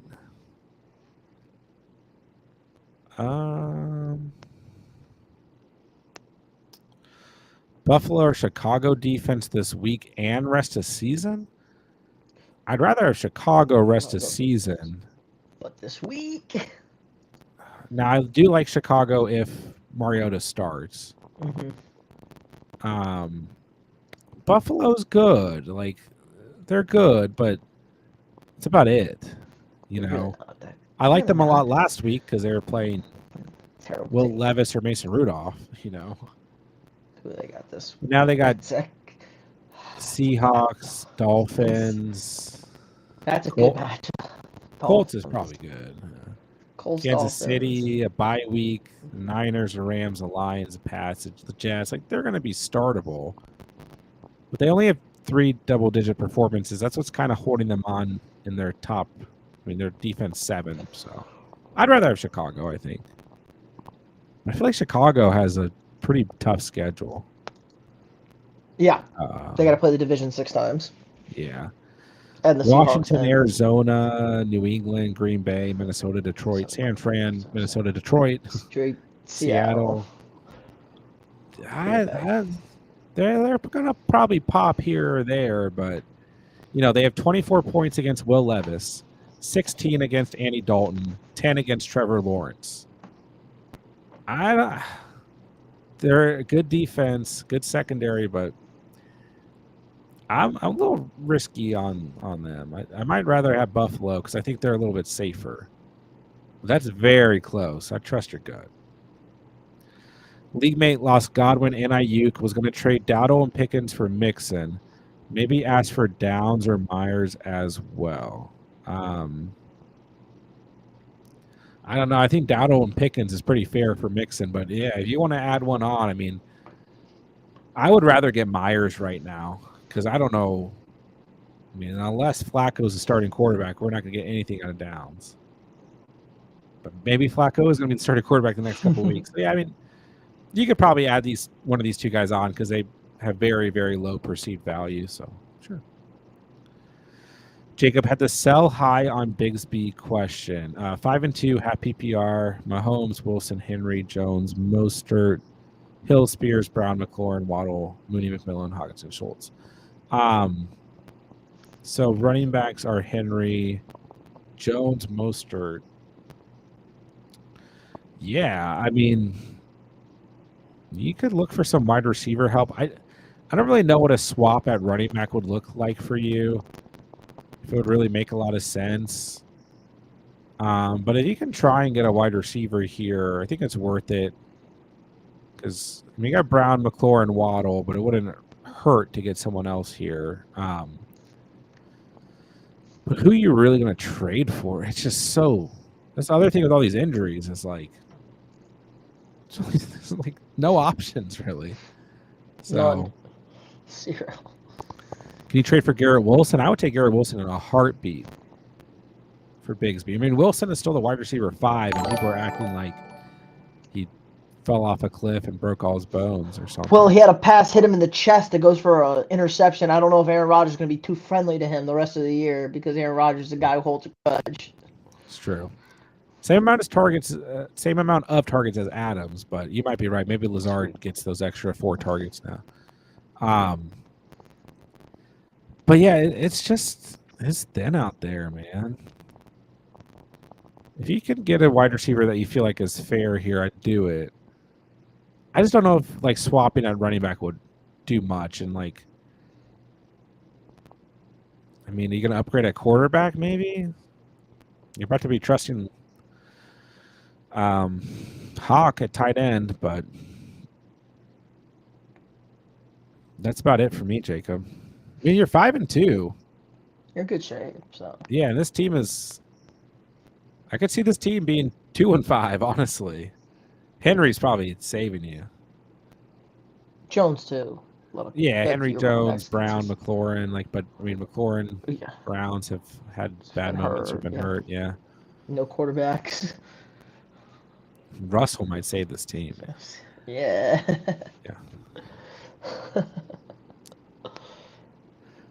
Jacob. Another Jacob. I have CD Smith, Shaheed, Reed, and Juju on my team for the Mixon trade in the previous comment. I was going to trade Dowdle and Pickens for Mixon. I would still do that trade. Yeah, as is. Yeah, definitely. Yeah.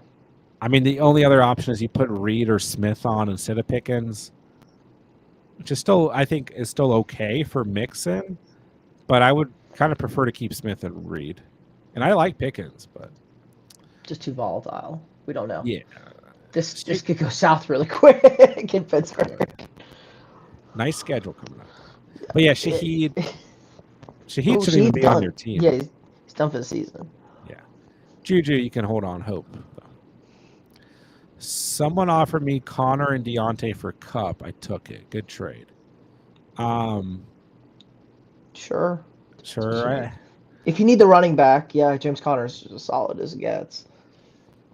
Overall, I think I'd rather have Cup, but it's probably fine. I just worry a lot about Deontay Johnson. I agree. I like the Connor part. Top 12 running back. He gets the Dolphins this week. Chicago and the Jets the next 2 weeks. Like good matchups coming up. And he is a very good. For those of you guys, I talked about this in last week's buy low video. Trading for James Conner right now is really smart because his playoff schedule is super strong. The Patriots, the Panthers, the Rams. And the Cardinals are one of these teams, like, they might not even be looking at a playoff spot, but they're still going to be, like, playing for points, you know? So, yeah, the trade's fine. I just worry about Deontay Johnson. Spencer, thank you for being a member of the channel for 26 months. Wow. One of our longest standing channel members. It's over 2 years, guys. That's crazy. One of our first ever channel members. B is bananas. BANANAS. That is Spencer's free super chat that he used. Good man. So, Spence, it's been a minute. What's up with you, dude? Always good to have you around. How's your how are the teams doing? How's your fantasy season going? Spencer, I feel like I have not played you in any of the leagues this year, but I feel like I also have. I have, yeah. I was talking smack early in the season, and then I beat you in 2 leagues. In 1 week, and then you beat me in a different league the following week. So, Spence says, terrible year for me in fantasy. It happens. Join the club. Yeah. Started Olave in 2 games last week. That's probably not a good idea because he was out, Spencer. Had Debo on 2 teams. Yeah. I started Cooper Kupp in a league because I thought for sure he was going to play. It's been a tough year all around. All right, Spence. Of course, if you need anything, let us know. Thanks again for your loyalty. All right. Would it be crazy to trade Debo and Stevenson for Puka? No, but I mean, we still don't know what to expect out of the Rams or Matt Stafford or Puka or Sean Maybe McVay. wait to see who's on the Rams, right? Like if Cooper Kupp gets traded and Stafford gets traded, McVay was retiring. Like, gonna go Dorian, Aaron Donald.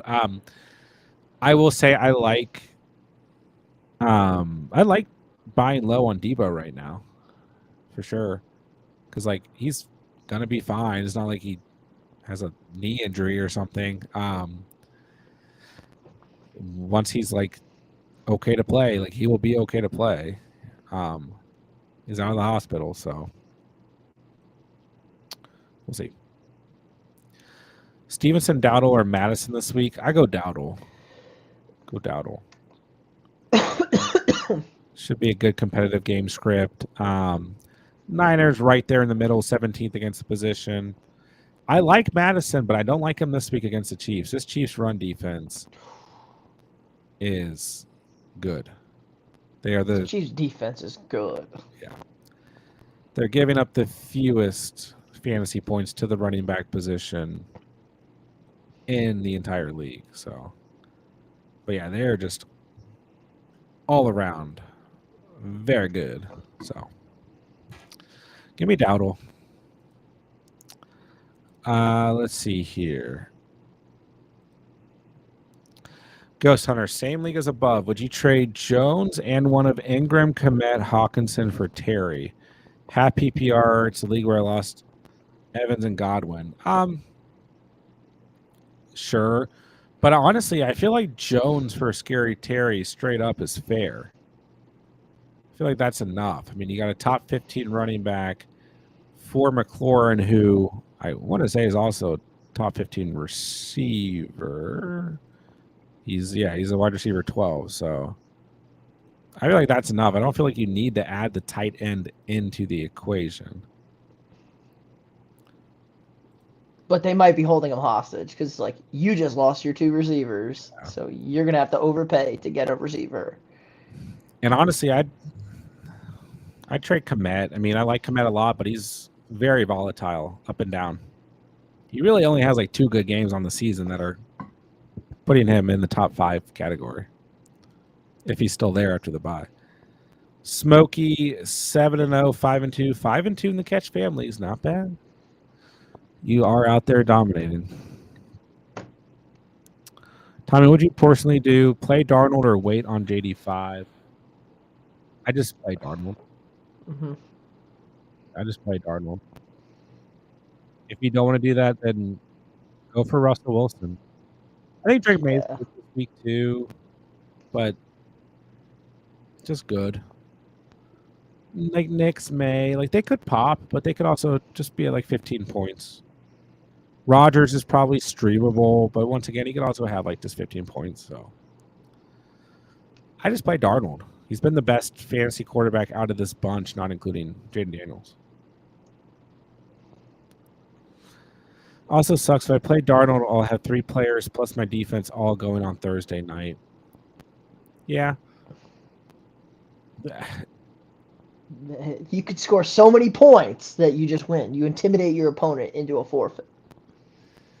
This will be kind of an interesting matchup, though. Kevin O'Connell and Sean McVay. On paper, the Vikings should dominate this game. The Rams can't block. Their defense should just kill them, and their secondary is... The Rams' defense is bad. Like, Brock Bowers went for 90 yards, and he's physically the only person who can catch a football on the Raiders. That just crossed my mind that this coaching tree is intertwined. But yeah, you're probably very right. This Rams is like... This is on paper, though. I've seen this game, though, where the Rams win this game 24-21 because the Vikings do, like, 6 stupid things. Yeah. They turn the ball over 3 times in the red zone. Something crazy, you know. They give up a kick return or a punt return for a touchdown. On Yeah. paper, they should cruise. I don't think I'd worry too much about. I mean, Thursday Night Football has not been as bad this year as it usually is. So that's the encouraging part. Kate Honor McBride is still McBride. Ooh. Still McBride, pray. But Auden, like, you know, it's okay to roster 2 tight ends in most leagues. Like, Auden's a really good tight end just to hold on to. Wade, we got Cup or Jacobs in the flex. Starting Dobbins, Bijan, Chase, London. Standard league, no half or full PPR. I would just start Jacobs and standard. I mean, he gets the Jags. I'd start Jacobs. This might be Jacobs' best game of the whole season, honestly. Cup and full PPR, but also, like, yeah, we don't really know. Well, let's wait and see if Cup's even on the team by Thursday. I'd start Jacobs in standard. Probably. I'm thinking everybody, it would be after, you know, on Friday, Saturday. These guys are getting dealt. They'll play the game, first and foremost. Dude, could Cup play 2 games in 1 week? Is that allowed? I do not think I think it's happened before. I don't think it's allowed. Dude, that'd be crazy. Cup plays It's a not full game. baseball. Yeah, it's not Yeah. baseball. They do that in baseball all the time, but yeah. Yeah. Matt Stafford's coming home on the plane, I heard, with the Vikings. He's just Huh. coming back with us. Interesting times. Who wins? Hunt and Sutton for Diggs and ETN? I still probably lean Diggs ETN here. ETN will, it's similar to Rashad White. Like, ETN will see some sort of involvement. What he does with it, I don't know, but he'll see involvement. It depends on the game script. Like, Rashad White's not going to have 20 fantasy points every game, but and Pacheco will be back at some point, which will impact Hunt. So it's close here. Sutton will have moments. It's very close. It's a pretty fair trade. Depends on what you need right now. Jameis Winston to start this weekend. Let's go. Let's go. I think a lot of people are going to go after said Tillman on waivers, but this could be a good thing for him for sure.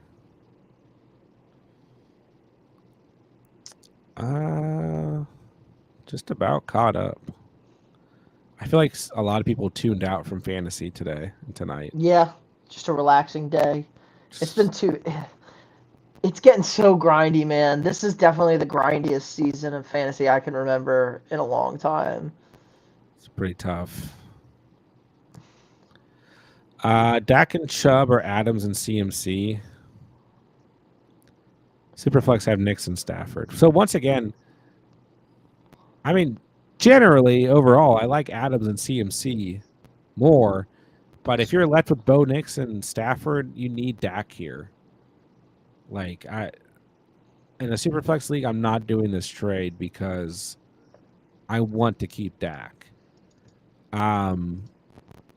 So Stafford already had his bye. Bo Nix, let me check. Not yet. I was going to say, it's not yet. He's got a late bye, week 14.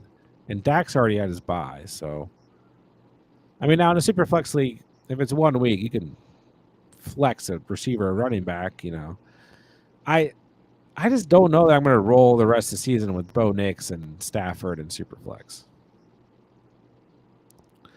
Hawkinson, Otten, or Henry for tight end rest of the season and standard. I try to roster 2. I try to roster Hawkinson and one of the other 2, but it's super close. Like, Henry has more touchdown upside. Otten will get more volume. Hawkinson will probably be a little bit of both, but it's hard to say. I think next week is the Hawkinson week. They get the Colts on Sunday night in Minnesota. It's probably where Hawkinson has his breakout. Yeah.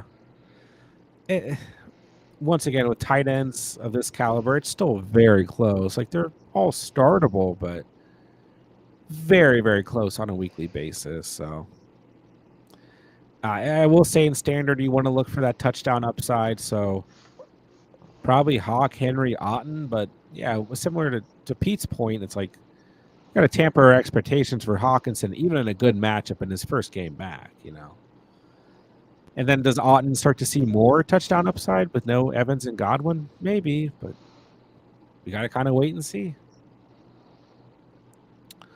Trade away Chase and Pacheco for Bijan and Reed. I mean, it's a fair trade. Like Chase, Bijan, a wash at two different positions. Is it a wash though? Well, potential to wash, really. But Chase is the wide receiver one. Yeah. Pretty firmly. Bijan is not the RB1. It's not close to the RB1. I think it's RB6 now after last week. But that's still, not close. To your point, I'm not trading Chase, I don't think. I hate the stupid. You don't want a stupid Packers receiver. They're just like, it's like duck goo. They don't know who's going to be the Packers receiver that has a good week. Yeah, Dobbs is starting to cut into Reed's volume. And I think Tucker Kraft and now Josh Jacobs. Josh Jacobs is now catching touchdown passes. What's going on? Yeah. I still like Reed the most out of that bunch, and I think he'll bounce back from last week. But yeah, I'm not trading Chase. I just don't think I'm trading Chase in general. You'd have to get a better receiver or more consistent receiver than Reed, because I think Reed is the wide receiver 4. Like you'd have to be. I'd want like Saquon if I'm giving up Chase. I'd want Saquon as my running back. Well, the Bijan part doesn't bother me as much. It's just you got to get a true return at receiver because you're losing Chase at receiver. It's my opinion. But once again, it's like it's really thin out there. Really thin. Like maybe if you're getting like Hill because the upside is maybe there. But like you're not going to get Lamb. You're not going to get JJ. You're not going to get Amon-Ra. You're not going to get London. You don't want Marvin Harrison Jr. You maybe like T. Higgins or something. You flip your Bengals receivers. Maybe even like Nico. Yeah. Because once he's back. Yeah, Nico coming back is but because Nico was the wide receiver 1 when he went down. These are all hypotheticals, So I just say no. I keep Chase. Yeah. Too good. Wait, I've given up on Kelsey. I'm not giving up yet. I'd give up on Laporta before I give up on Kelsey. Also, yes. Very yes. But now maybe Laporta is better with no JMO, but I don't know. Minnesota doesn't cover tight ends, and he had 2 targets, and one was on a 3rd down, 25-yard completion because Goff was getting his face blitzed off. Like they straight up don't look at him. I know. Even the touchdown game, he had 1 target. So just turned into a 52-yard touchdown against the Cowboys when everyone and their mom was scoring. Yeah. I think Kelsey will. Once again, Kelsey has 15 or more fantasy points in 2 of the last 3 games. Like, hard to trust him. I get it, but I think he'll be more involved. Like, they don't really have any option. But I get it. Like, Cade Otton. I talked a lot last week about Cade Otton, Hunter Henry, and Zach Ertz. Like, and now you got Njoku emerging. Ingram's been back. Like, there's options. I get it. Steve, I'm 5-2, so it's basically just for fantasy playoffs. We are a long way from the fantasy playoffs, my friend. A lot can happen. You can be 5-5 before you know it. And Dak has a really good playoff schedule too. Carolina, Tampa Bay, Philly. He's got a really good. I'm once again, my viewpoint is in Superflex, I'm not giving up Dak if it leaves me with Bo Nix and Stafford, and that's it. Tommy, catch family number 2. Started out 0-5, won 2 straight. Let's go. Don't call it a comeback. Harlan, pick up Hawkinson. Yeah, if he's out there, pick him up. But do you have Trey McBride and Brock Bowers, then no. Do you have Mark Andrews and Kate Otten? Like, then maybe, but maybe not. So it just kind of depends. You don't need 3 tight ends. What's a good trade for AJ Brown? I want AJ Brown. Don't we all? I have Chase Higgins, Brian Thomas, Evans, Diggs. I mean, you don't really need AJ Brown. He'd be nice. But do you truly need him? You're going to have to give up Higgins or Brian Thomas Jr. Maybe you could get through with Diggs on the trade. I'm okay with giving up Higgins and Diggs for AJ Brown because you already have Chase. If you have Chase and AJ Brown and BTJ there, oh my God, that's just so good. Yeah, I mean that's about. See, the thing is, I don't hate that idea. I just rather have the depth, especially with the way the season's going. But yeah, AJ Brown, Chase, Brian Thomas Jr., Evans after week 11, probably okay. Probably more than okay. But I also think Chase Higgins, Brian Thomas Jr., Evans Diggs is a great wide receiver. If Evans didn't go down, you could easily swing this trade. Oh, for sure. Yeah. Yeah, if Evans was healthy, this would be a really easy. You could get AJ Brown no problem here. I think Evans going down puts you in a tougher spot. That I agree with for sure. Evans gonna have a huge game too. He just shouldn't have played. That's the reality. He should have stopped after that touch. He got he tweaked it on the first touchdown, and he should have just called it a day after that. Yeah, agree. Football players, they care. Space Ghost, what's up? 2 running backs, 2 wide receivers, and a flex. Let's go Gibbs and Jones for sure. Let's go Diggs, Reed, and Garrett Wilson. But Amari, okay. Devonta, okay. It's a good wide receiver room to have right now, but I'll go Diggs, Reed, Wilson, but close. But yeah, I'm definitely just starting 2 running backs, flexing a receiver. Drop Laporta for Algier if I also have Ferguson. I mean, this might be a situation where I just hold Laporta. I mean, trade him. Just trade him for something. Well, I say no one wants to trade for him. Oh. Who wouldn't want to? I mean, what does Algier really do? He's just a handcuff. Yeah. If there was I don't know, Mark Andrews had been dropped, we had seen that in some leagues, or J-Mo gets dropped, I would probably just hold Laporta because you don't have to start him. There's a difference between starting Laporta still and holding him. So I would still hold Kelsey, for example. You don't have to start him, but I don't know that Algier is enough for me to do this. But if you're going to start Ferguson every game, then that's fine. But I've been saying it since week 1. Depth is important, and this year has proved that more than anything. So I don't know that Algier does it for me. What about trading Reed for Bijan straight up? Yeah, if you can do that, I'll do that for sure. I think Reed will be fine personally, but there is fluctuation in that offense, undoubtedly. Yeah. And Bijan is great. In need of an RB2 with Stevenson, Singletary, and Warren as my only options. Well, Algier is not an RB2. He's a handcuff. They're not playing the Panthers every week. Your running backs are bad, though.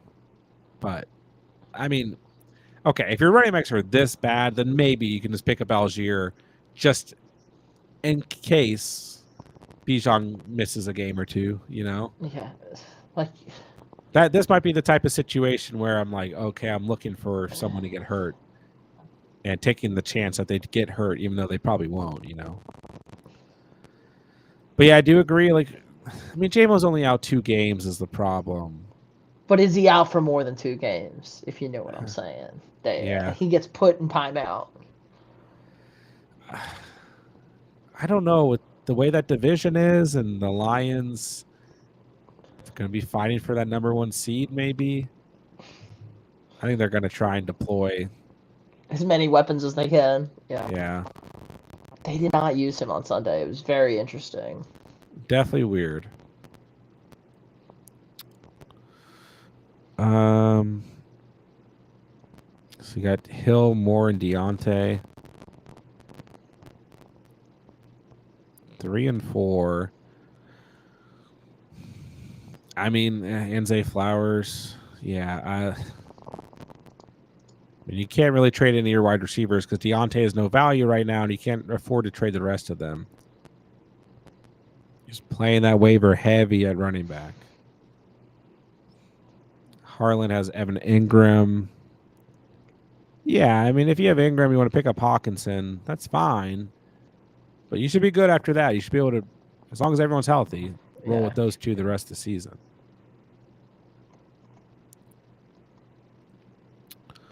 Space Ghost, same question. Mason, A-Chain, Bigsby, Eckler, Singletary, Lamb, London, Diggs, Allen, Tolbert. So 2 running backs, 2 wide receivers, and a flex.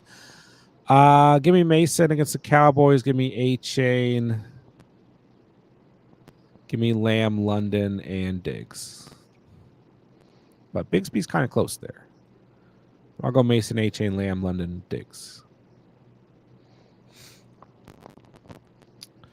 McBride or Komet? I'm going McBride.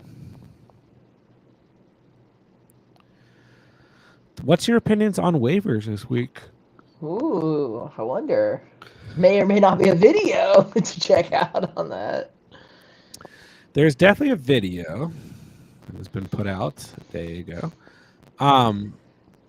But also some things have changed. Maybe we got the Bucks wide receivers, we got the Niners wide receivers, we got the Lions wide receivers, maybe. But this was a pretty bad week for waivers, honestly. Alexander Madison should be rostered. Tank Bigsby should be rostered if either guy is out there in your league. The only other guy that I really like at running back is Tyler Goodson if JT doesn't play, and he might play. Then maybe Dearness Johnson if ETN doesn't play. So you're playing variables there. Wide receivers, I mean, you got Dobbs. You could take a chance on Watson. I like Keon Coleman a lot. I like Jawan Jennings, but he might not play this week. I like Tutu Atwell a lot. I'll say that much. Whether Cup is back or not, I like Tutu. He's solid. Sid Tillman I do like. I think Sid Tillman's worth picking up, especially with Jameis announced. Season of Jameis. Let's go. It's almost holiday season. We're getting Jameis Winston starting. Check if Caleb Williams or Cole Kmet got dropped. If you need help there. Sam Darnold should be rostered just straight up. Great strength of schedule. Kate Otten, Zach Ertz, Hunter Henry, all good options. So there's some options out there for sure. But kind of a thin list this week. If the Scary Terry owner added in Fant, would you take that? I mean, Fant doesn't really do much for me. He's been fine past 2 weeks. 10 or more points in 3 of his last 5 games. Like, he's been fine. But sorry, let me so you're gonna trade Ingram, Komet, Hawkinson with Jones for Terry and Noah Fant. I mean, sure. But once again, I don't really do they just want a tight end? Because I feel like the tight end part just isn't necessary. I think Jones for Scary Terry straight up is fair. So I don't think let's say you add a tight end, that's fine, but I don't think you need to get Noah Fant back. Like, try to get a receiver or running back in return would be my thoughts. Noah Fant, like, you're never going to start Noah Fant if you have those other 2 tight ends. Yeah, never. No? Thoughts on Aaron Jones? Hold. I'm in the league with 3 flex. I have lots of flexibility. I mean, what's up with the Aaron Jones slander tonight, guys? I don't know. He was like not supposed to play against the Lions and had an awesome game against them. Best run defense in the league, other than the Chiefs. Yeah.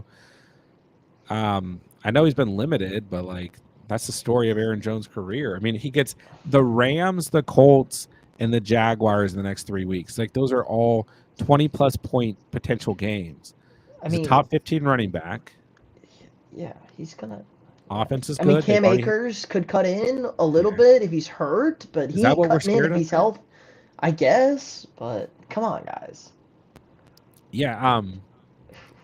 I mean, I will say like he's a little banged up. Like, is okay running back to try and trade for good return. But yeah, I don't know that you need to go out of your way to trade him. They use him in the passing game a lot. He catches a lot of passes for a running back. Like, yeah. I just Aaron Jones looked healthy too. Like he was running good. He was not looking hobbled at all.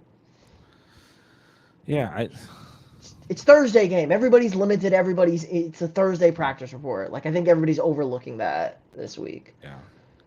Now, like, I mean, I get there's a lot of injuries going on, so there's only so much we can really trade around.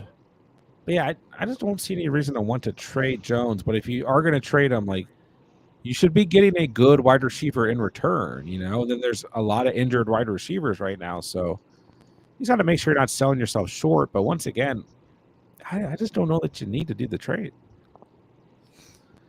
Would you trade on the low for Evans? Yes. Mm-hmm. At the right price, for sure. I mean, it's a hamstring injury. It can always end up lingering, but It's definitely gonna linger. But he's it's out at probably, least 4 weeks, guys. yeah. But sure, when Evans is back and actually healthy, he should be Mike Evans again. Especially if like the Bucks. So let's see, they got 3. They went like. It doesn't matter. They're in it. Their division is terrible. That's true. They're still in the playoffs. I was about They're to in the say, hunt. so Yeah, as this I started to division say is that, I was terrible. like, even if they lose their next 3 games, they're still in it. So Yeah, the and I think Falcons aren't that good. I was about to say they'll win one of these games. So they lost to the Falcons once. It's a big game this week. Wow. This is Yeah. Falcons have the tie. You get the tiebreaker if you're the Falcons. Yeah. But yeah, the Saints, the Panthers. Come on. These teams are bad. Maybe the 2 worst run defenses in the league. Saints are starting to put themselves in that category. Yeah. They're not quite there, but they might get there. They're thinking about it. Yeah, I like the idea of buying Mike Evans low right now, for sure. But, I mean, he's going to be on your bench for maybe 4 weeks, so prepare for that. Kyron's my RB1. Should I take him for 2 running backs? Should I trade him for 2 running backs?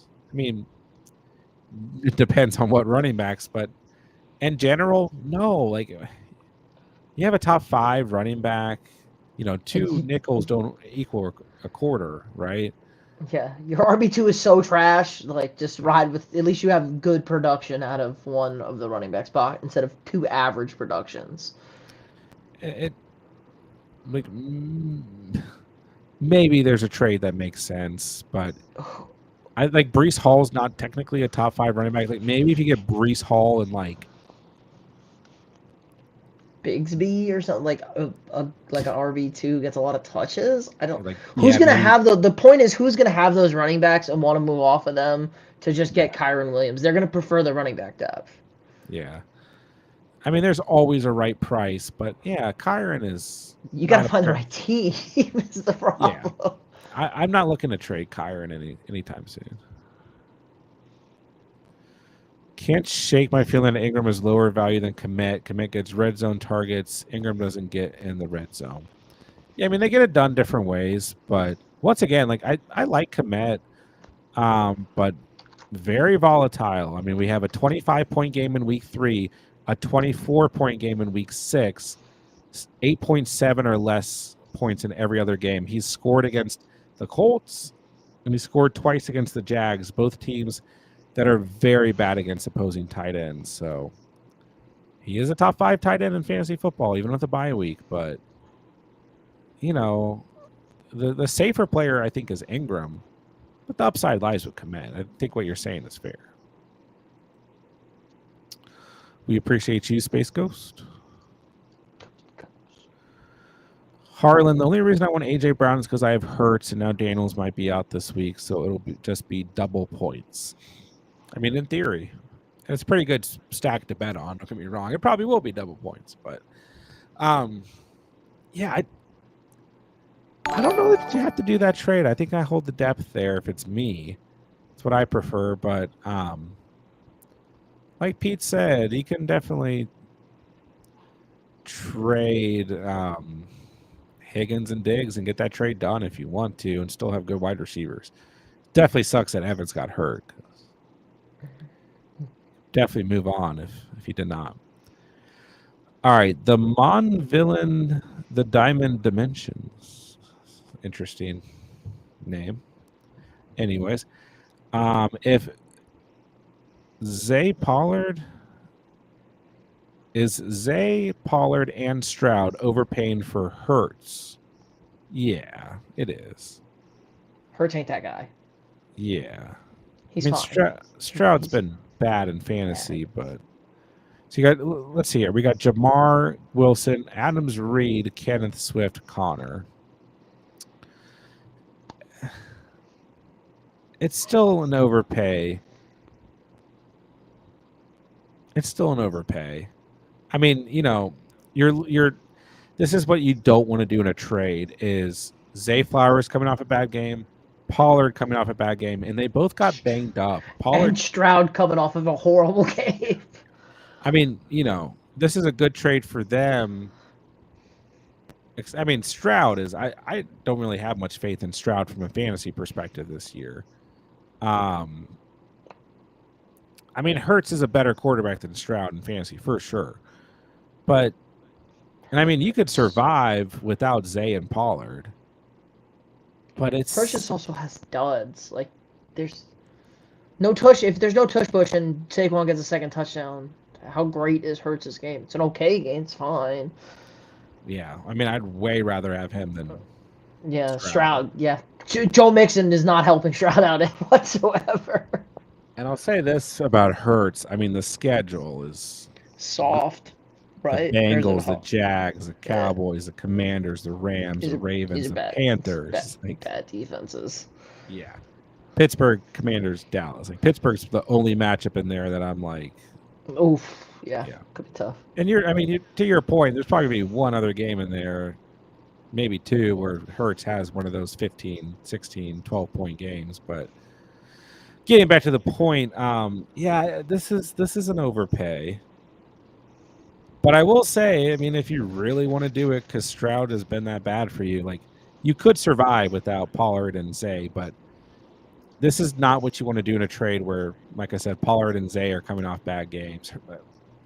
I don't really care about the Stroud aspect, but he is coming off a bad game too. But yeah, Pollard got basically looked like he got concussed, got cheap shot. Yeah, everything. Yeah, Zay was just a decoy last night. Zay Flowers should not have played either, but I mean, let us know what else you think you can do there for trying to trade for Hurts. I mean, I guess the other thing is you're not going to be able to trade Stroud and just Pollard and get Hurts. Like, to get a guy, I mean, you got to overpay sometimes, and I do think you would survive if you did the trade, but it's also not what you ideally want to do in a trade. Let's put it this way. What wide receivers would you accept for Jones? So fair enough. I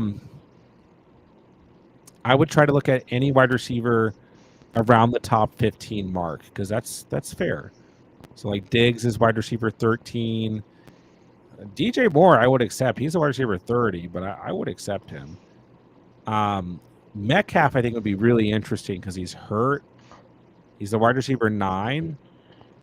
I don't know if, I mean, you might not be able, their bye week is coming up soon in week 10, so he might be out for a bit. But he might not play next 2 weeks with the bye week coming up. Now, I don't think this would happen, but if you could get Malik Neighbors, who's dropped to the wide receiver 15, missing 2 games and having a down week, I would do that for sure. For sure. I consider Devonta Smith. I consider Zay Flowers still. But once again, those guys are further out, T. Higgins I would take for sure. Mm-hmm. Mm-hmm.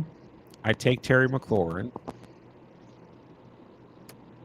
But I take Brian Thomas Jr., but I don't know. You're not going to get that done. Maybe you would. So people seem to be down on B-Tom for some reason, too. I think those are like, I know that's a lot of names, but I don't think you'll get anything else done. Maybe I'm missing one or two guys, but it's thin out there. It's just really thin. Am I crazy for thinking Jones is a top 8 running back rest of the season? No, you're not. No. They have a very soft schedule. If he's healthy and plays, yeah, why not? Yeah. Steve says, I'm scared of injury. He doesn't have a good record. I mean, it's fair to say, but you could say this about anyone. It's so bad out there, guys. He's actually playing at least. Yeah. That's the big thing. Ghost Hunter, I'm not low on Jones. If Evans or Godwin's healthy, I'm not trading him. I mean, that's fair. That's fair. You're desperate. That's you gotta. You're gonna have to pay to get upgrade. Should I drop J-Mo? No, don't drop J-Mo. Don't drop J-Mo, guys. Now, this past week was very concerning, and then obviously it hurts.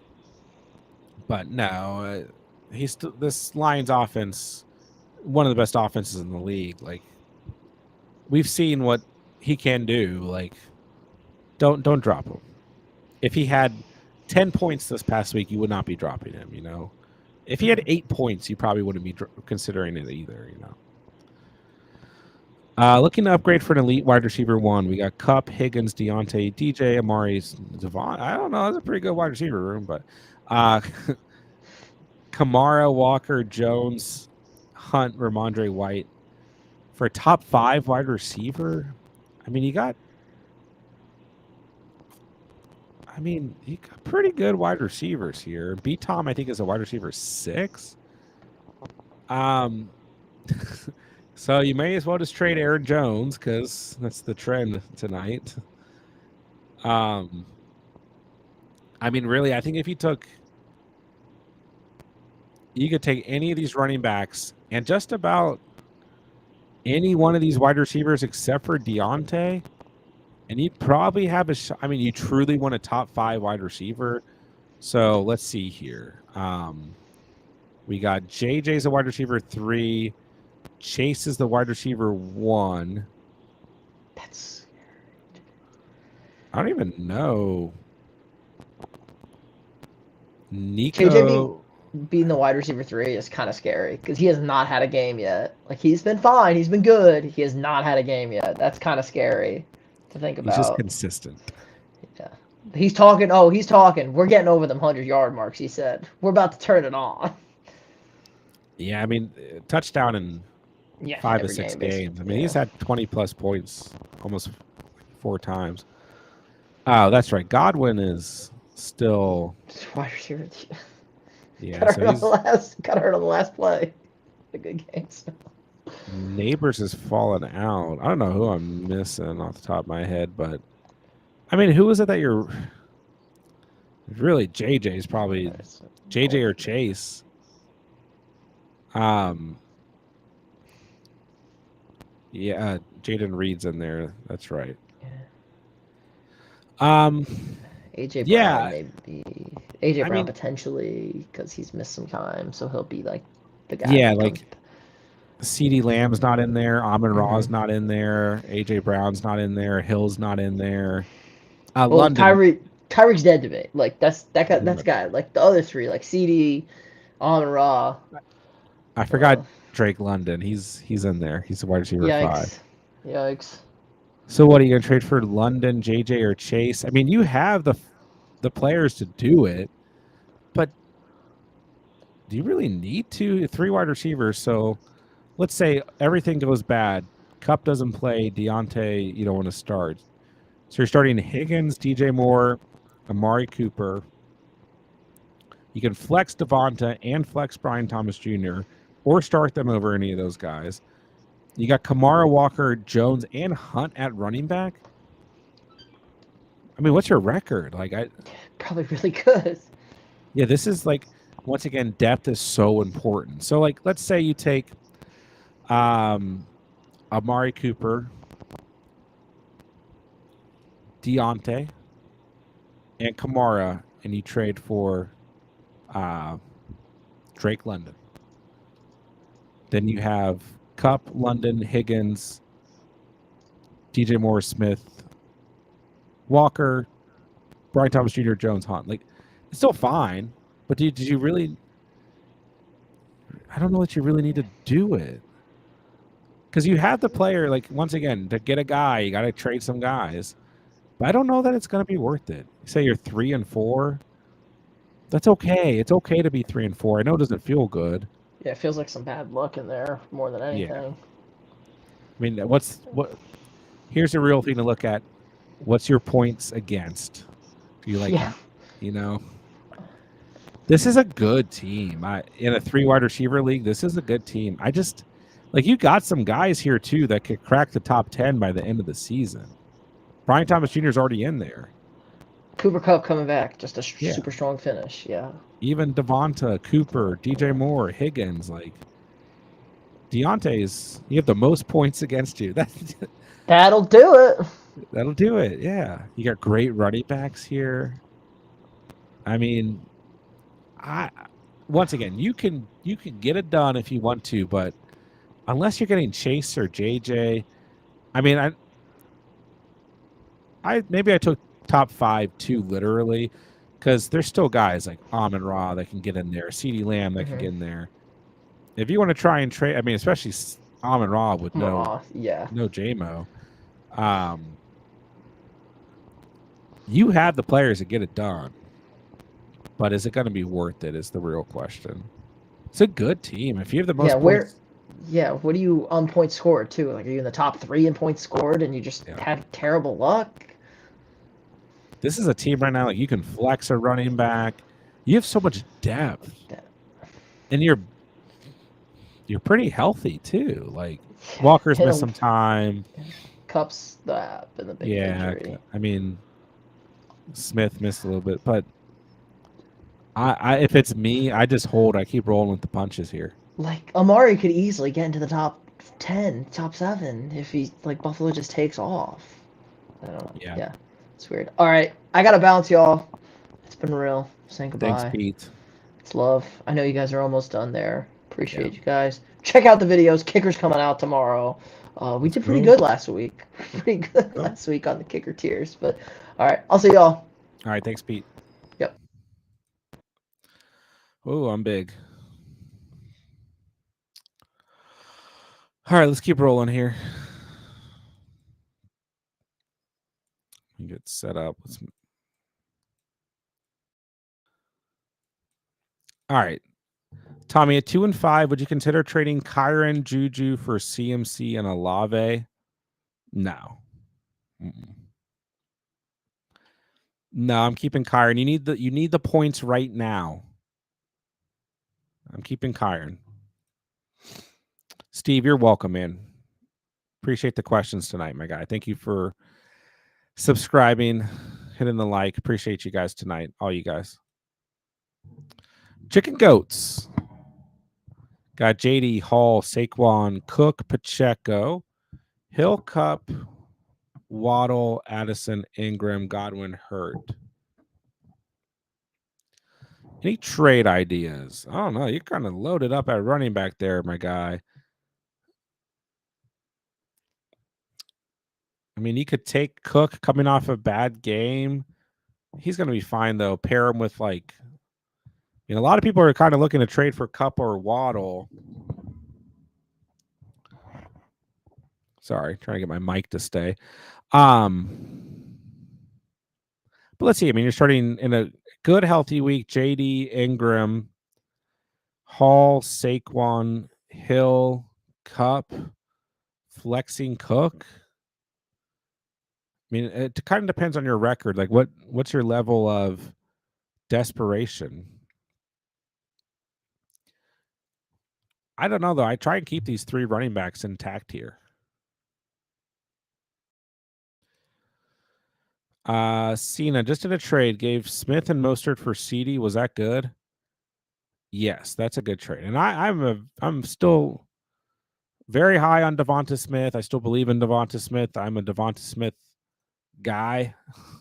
This is a good trade. This is a great trade to get CD. I mean, Mostert is essentially pointless to me. So, yes, I would do this trade 100 times. Can I also I can give Adams for Pickens and DJ Moore. I would do that trade too. And I mean, I still think Adams is fine. But I would do this trade. I mean, Pickens a great strength of schedule after their bye week. DJ Moore has been solid. He had like the one down game and maybe one or two early in the season, but I mean, I feel like DJ Moore and Adams is a wash. So getting Pickens here after getting CD, I mean, this would be another very good move for you. Yeah. What's worse, Mostert and Smith for CD or Pickens and Moore for Adams? So is it, can you just do one or the other? Both are good trades for you, but the CD Lamb is the better trade. Harland, I'll propose the Higgins and Diggs, but he doesn't need them. He's 6-1 as Henry, Baker, Bijan, AJ, JJ McBride. That's a pretty complete trade or complete team. Reed and Jacobs, yeah. See why he's only lost one game. Jaden Reed and Connor for CD. I mean, I think this trade is fine, but Connor's been very good, very consistent. Showed that again last night. You know, I mean, I know he had down week in week 6, but this was one of my top buy low options. He's got a great matchup this week, a good matchup, 2 good matchups before the bye week in Chicago and the Jets. Once again, guys, if you're able to trade for James Conner, who's a top 12 running back, the playoff schedule is so good. Patriots, Panthers, Rams. Keep that in mind. And Jaden Reed will see better days, but I think this is a fair trade for both sides. So it kind of depends on the teams involved here. It's a fair trade for both sides. And I think there's an argument for either side here, but I probably overall prefer CD Lamb, but it's definitely close. What are we doing with Laporta? So we talked about this earlier. I think I might start Ertz rest of the season. That's a problem in terms of what you can get for him. You can't really you're not going to get anything. I mean, that's the problem. You're just not going to get anything for Laporta. So you might as well just hold him, because what if he does get more involved with Jameson Williams out? But then again, Jameson's only out for a short amount of time. You know, if you're going to roll with Ertz and take the punches, roll with Ertz and take the punches. Is it going to be worse than Laporta? Probably not. Laporta is the tight end 16. Ertz is the tight end 10. That's a good representation of point differential. But Ertz has had plenty of down weeks this year as well. So we'll see. But yeah, I think with Laporta, you're either going to make that decision. Are you going to drop him? And there still could be something in the tank here. Or are you just going to hold him? Because you can't trade him right now. He's not going to get anything. He's got to be part of a trade package to even return good value. Do you think Kupp to the Steelers could be good for Pickens? I mean, yes, it could be similar to, like the Adams, or I guess right now the better example is things opening up for Khalil Shakir and Keon Coleman with Cooper there. But yeah, wide receiver 2s can definitely exist and be productive with a solid wide receiver 1. What's going on? Pretty worried about Kupp with his health and all these trade rumors. Would you consider flipping him for DK or Mixon? Nah, I think DK is pretty much a wash if both are healthy, but I would do it for Mixon. I do for Mixon for sure. But I don't want to worry too much about Kupp. I mean, he is healthy right now, or else he wouldn't be potentially playing this week. And then, I mean, what if he goes to a team that's going to end up throwing the football to him a lot, Tingley, help with waivers. Sorry, guys. Guys that can drop from my bench: Leggett, Whittington, Bub. Pick 1 to 3 to pick up. I would go McMillan, Tutu, Franklin, But there's an argument for any of these guys. Any of them. You can drop any of the players that are mentioned here, though. Do you expect Jaden Reed to bounce back this week? Mostly concerning volume and how many fantasy points would you expect? Now, okay, yes, I do think he can bounce back this week easily. Easily. How many points would I expect? That's the tough part to answer. I mean, it's a great matchup this week. The Jaguars give it the 30th most fantasy points to the position. It's a great matchup. But yeah, there's going to be volatility here. So I think he's a solid start. And if I own Jaden Reed, I'm still starting him this week. But I don't like to guess how many potential points we can see. Go for what's going on, man. Hit the like button, guys.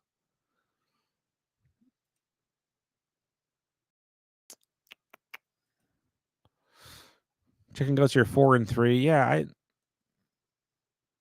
I think you're good. I would just hold right now if I were you. Appreciate you, Tommy. Ghost Hunter, thank you for the encouragement to hit the like button. Go for restarting Kamara, Cook, or Dobbins going forward. I'm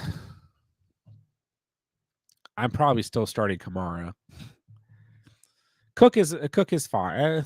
Those two are very close. But I mean, there is a chance that we see Carr back this week, but I'll say it's more matchup dependent. So probably Cook this week, but then like Kamara plays the Panthers next week. So I mean, Cook against the Seahawks this week, Kamara next week. I think Dobbins will still be good, but he's my least favorite out of these three. So Nino got offered Mixon and Smitty for Kupp, Connor, and Braylon. I would do that trade. Smitty is going to be fine. Mixon's the best player involved. I like Connor a lot. He's got a great playoff schedule, as I mentioned, but I'd do this trade, yeah. Should I start MH Jr., Cooper, or Higgins? I'll go Higgins here. Higgins, Cooper, MH would be my order. Axis, what's good, man? I get Neighbors. He gets Monty and Brian Thomas. No. Keep Monty and Brian Thomas. And I like Neighbors as much as anyone.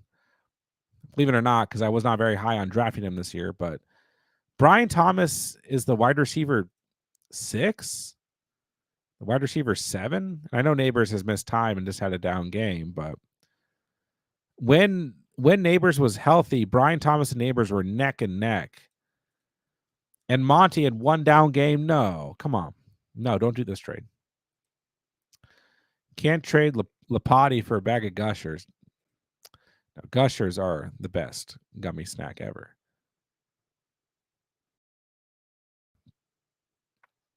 Caden. I don't think. Let me see if your team's down here in the chat.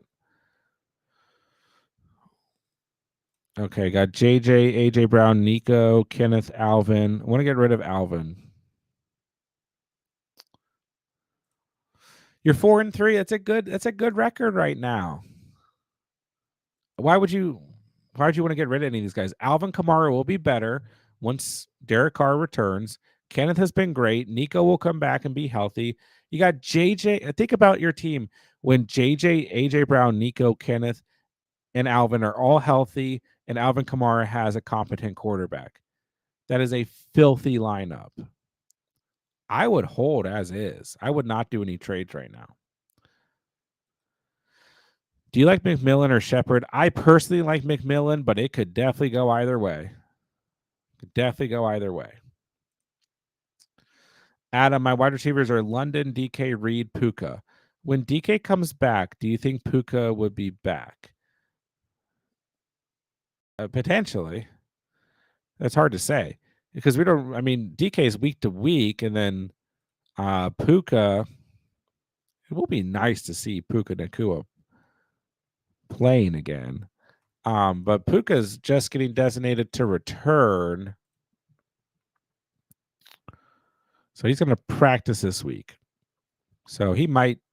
I'm going to guess he's not going to play because it's a Thursday night game, but he might be back by next week. And if they're looking to move Cup, it's probably a positive sign for Puka.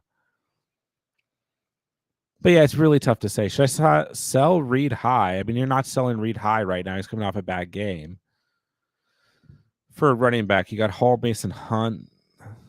Mason and Hunt won't be helpful in the playoffs. I mean, you never know, but I get what you're saying.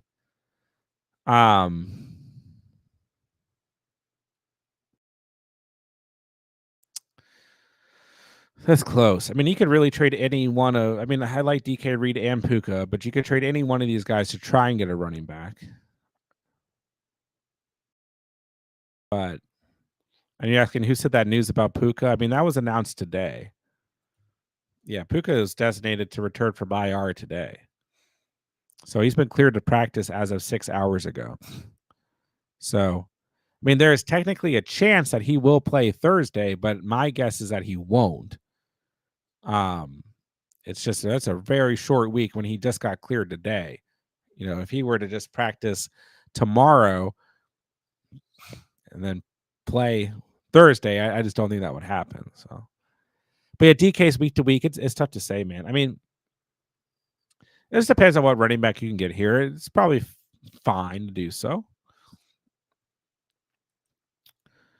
Do I trade away Debo for Hunt? Depends. Do you need points right now? I don't like the idea of trading Debo. Like it's like the lowest you could possibly sell a player ever. You know, Debo will be fine. He just literally could not play. He could not breathe. You know, it's saying something when an athlete like Debo Samuel is like, I literally I can't breathe. You know, he had fluid in his lungs, had pneumonia. Like, he'll be fine once he no longer has pneumonia. You know.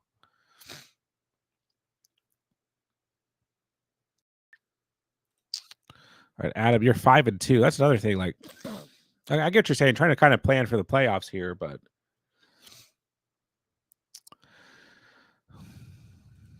it just kind of depends on what you can get back. Tommy McMillan, Bateman, Wicks. I would, in your situation, I'd probably go. I mean, it's anyone's guess, but probably Bateman, McMillan, Wicks, then Shepard. Barbara, should I get Goodson if Taylor's still out or get Jalen Warren? I would get Goodson. He'll probably get you like 10-ish points. And Ray Davis is a good stash, but he's not flex worthy. You look at last week, the volume for Ray Davis was super low. That touchdown came towards the end of the game. He only had 5 touches on the ground and 1 reception. The week before, he had double digits because he played the whole game and James Cook was out. So he's a great stash. We've seen what Ray Davis can do if Cook misses time, but he's not flexible. Ace, what's going on, bro? Don't think I'll get McMillan. Tillman, Palmer, Pearsall. I'll go Tillman, Pearsall, Palmer. Tillman's definitely one for me. Adam, thoughts on Njoku? I mean, plenty of volume this past week. Winston's going to get the start. That's been announced as of like an hour ago. So, yeah, I mean, I'm definitely in on Njoku, but this was also big performance. See if this volume keeps up. But yeah, Njoku looks good. Tight ends looking good as of late. I hope the Rams trade Cup. Yeah, I mean, that would be good for Puka. And I mean, yeah, I think that's part of the equation here.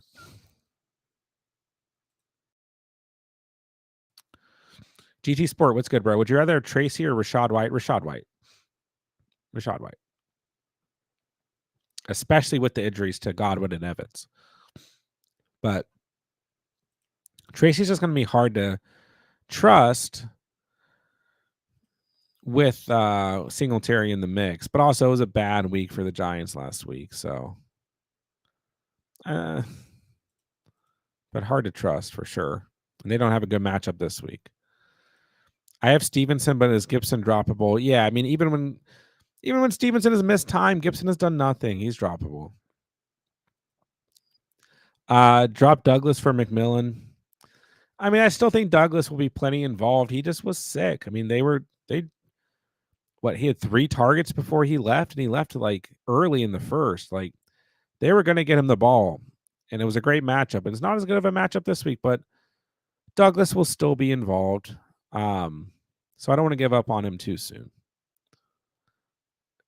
So it could go either way here. Worthy or Jennings?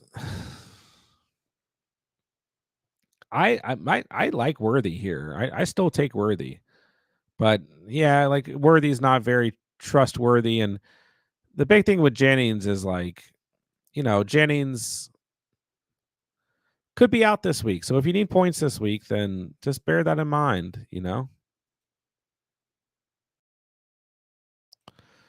Start Andrews or Ferguson. I mean, this could go either way for sure. For sure. But right now, I mean, you got the best offense in the league in the Ravens. Like, I'm probably just starting Andrews, but I'm very high on Ferguson and have been all year long. And I think he'll be better than what we saw against the Lions in week 6. But I'm probably rolling Andrews right now. But these are your 2 tight ends, and you're in a good place. Pick up JSN. He's on my waivers. Yeah, for the short term, while DK's out, I think JSN's a good play, but he's still tough to trust overall. Would you trade Pacheco for Dowdle straight up? Worried about Hunt even when Pacheco's back? I'm going to get what you're saying, and like they might ease Pacheco into things, especially because they're going to be making a playoff push. I think we can say that pretty safely, although we're only at week 8 here. A lot can change, but if you need points right now, then sure. But Pacheco will be fine when he's back, even if Hunt is still humming. But if you need points right now, I like Dowdle. I like buying Dowdle low right now. But Pacheco is still gonna be that guy. GT Sport, what's your take on Deontay? I mean, I have no faith right now in the Panthers offense outside of Chuba Hubbard. I just don't. So Deontay's just like, I mean, you can't trade him. There's no value. You don't want to drop him because he's still a wide receiver 1, but you're also not going to start him. So it's not a good situation fantasy wise. So. All right, guys, that's going to do it for tonight. We're over 2.5 hours. I still got to edit a video for tomorrow. So usually go about 2.5 on Tuesday nights here. So glad we got through everything. A lot to go over for the week. Start sits at running backs and wide receivers are out. Start sits at quarterbacks and tight ends will drop in the morning, and Pete's kickers will drop tomorrow as well. Then we'll roll into the end of the week video. So we'll have our players that are going to go nuclear that you cannot bench, buy low options, sneaky starts, last minute waiver wire ads, then 10 things you need to know on Sunday morning as well. So still plenty of content coming out for the week. Our early waiver wire videos out. Must start defenses and streams are out. So plenty of content already out for the early part of the week, and then plenty more coming as the week continues to progress. So make sure you guys are checking out the videos as they come out. Drop a comment if you guys need anything. I answer every comment on the videos before Thursday Night Football and before Sunday slated games. Drop us some likes, all that good stuff. And maybe those videos should theoretically help you guys as well. So Ghost Hunter sent the trade Scary and Dowdle for Komet and Jones. Time will only tell. All right. Thank you guys so much for the fantasy questions tonight. I appreciate you guys so much. Great stream tonight. And I just appreciate you guys letting me potentially help you guys here in week 8. So we're about halfway done, ladies and gentlemen. The season's flying by. So make sure you guys enjoy it. And let's keep rolling, and let's try and get some dubs here in week 8. So we should be back tomorrow. If not, we'll have plenty of content dropping throughout the week, and we'll be back at some point in the week. So that'll do it. Thank you guys again for the fantasy questions. Love you guys. Love this community. Love the Catch fam. And with that, I'll say thank you guys so much for watching and or listening. And remember, you saw it here on the Catch. And peace.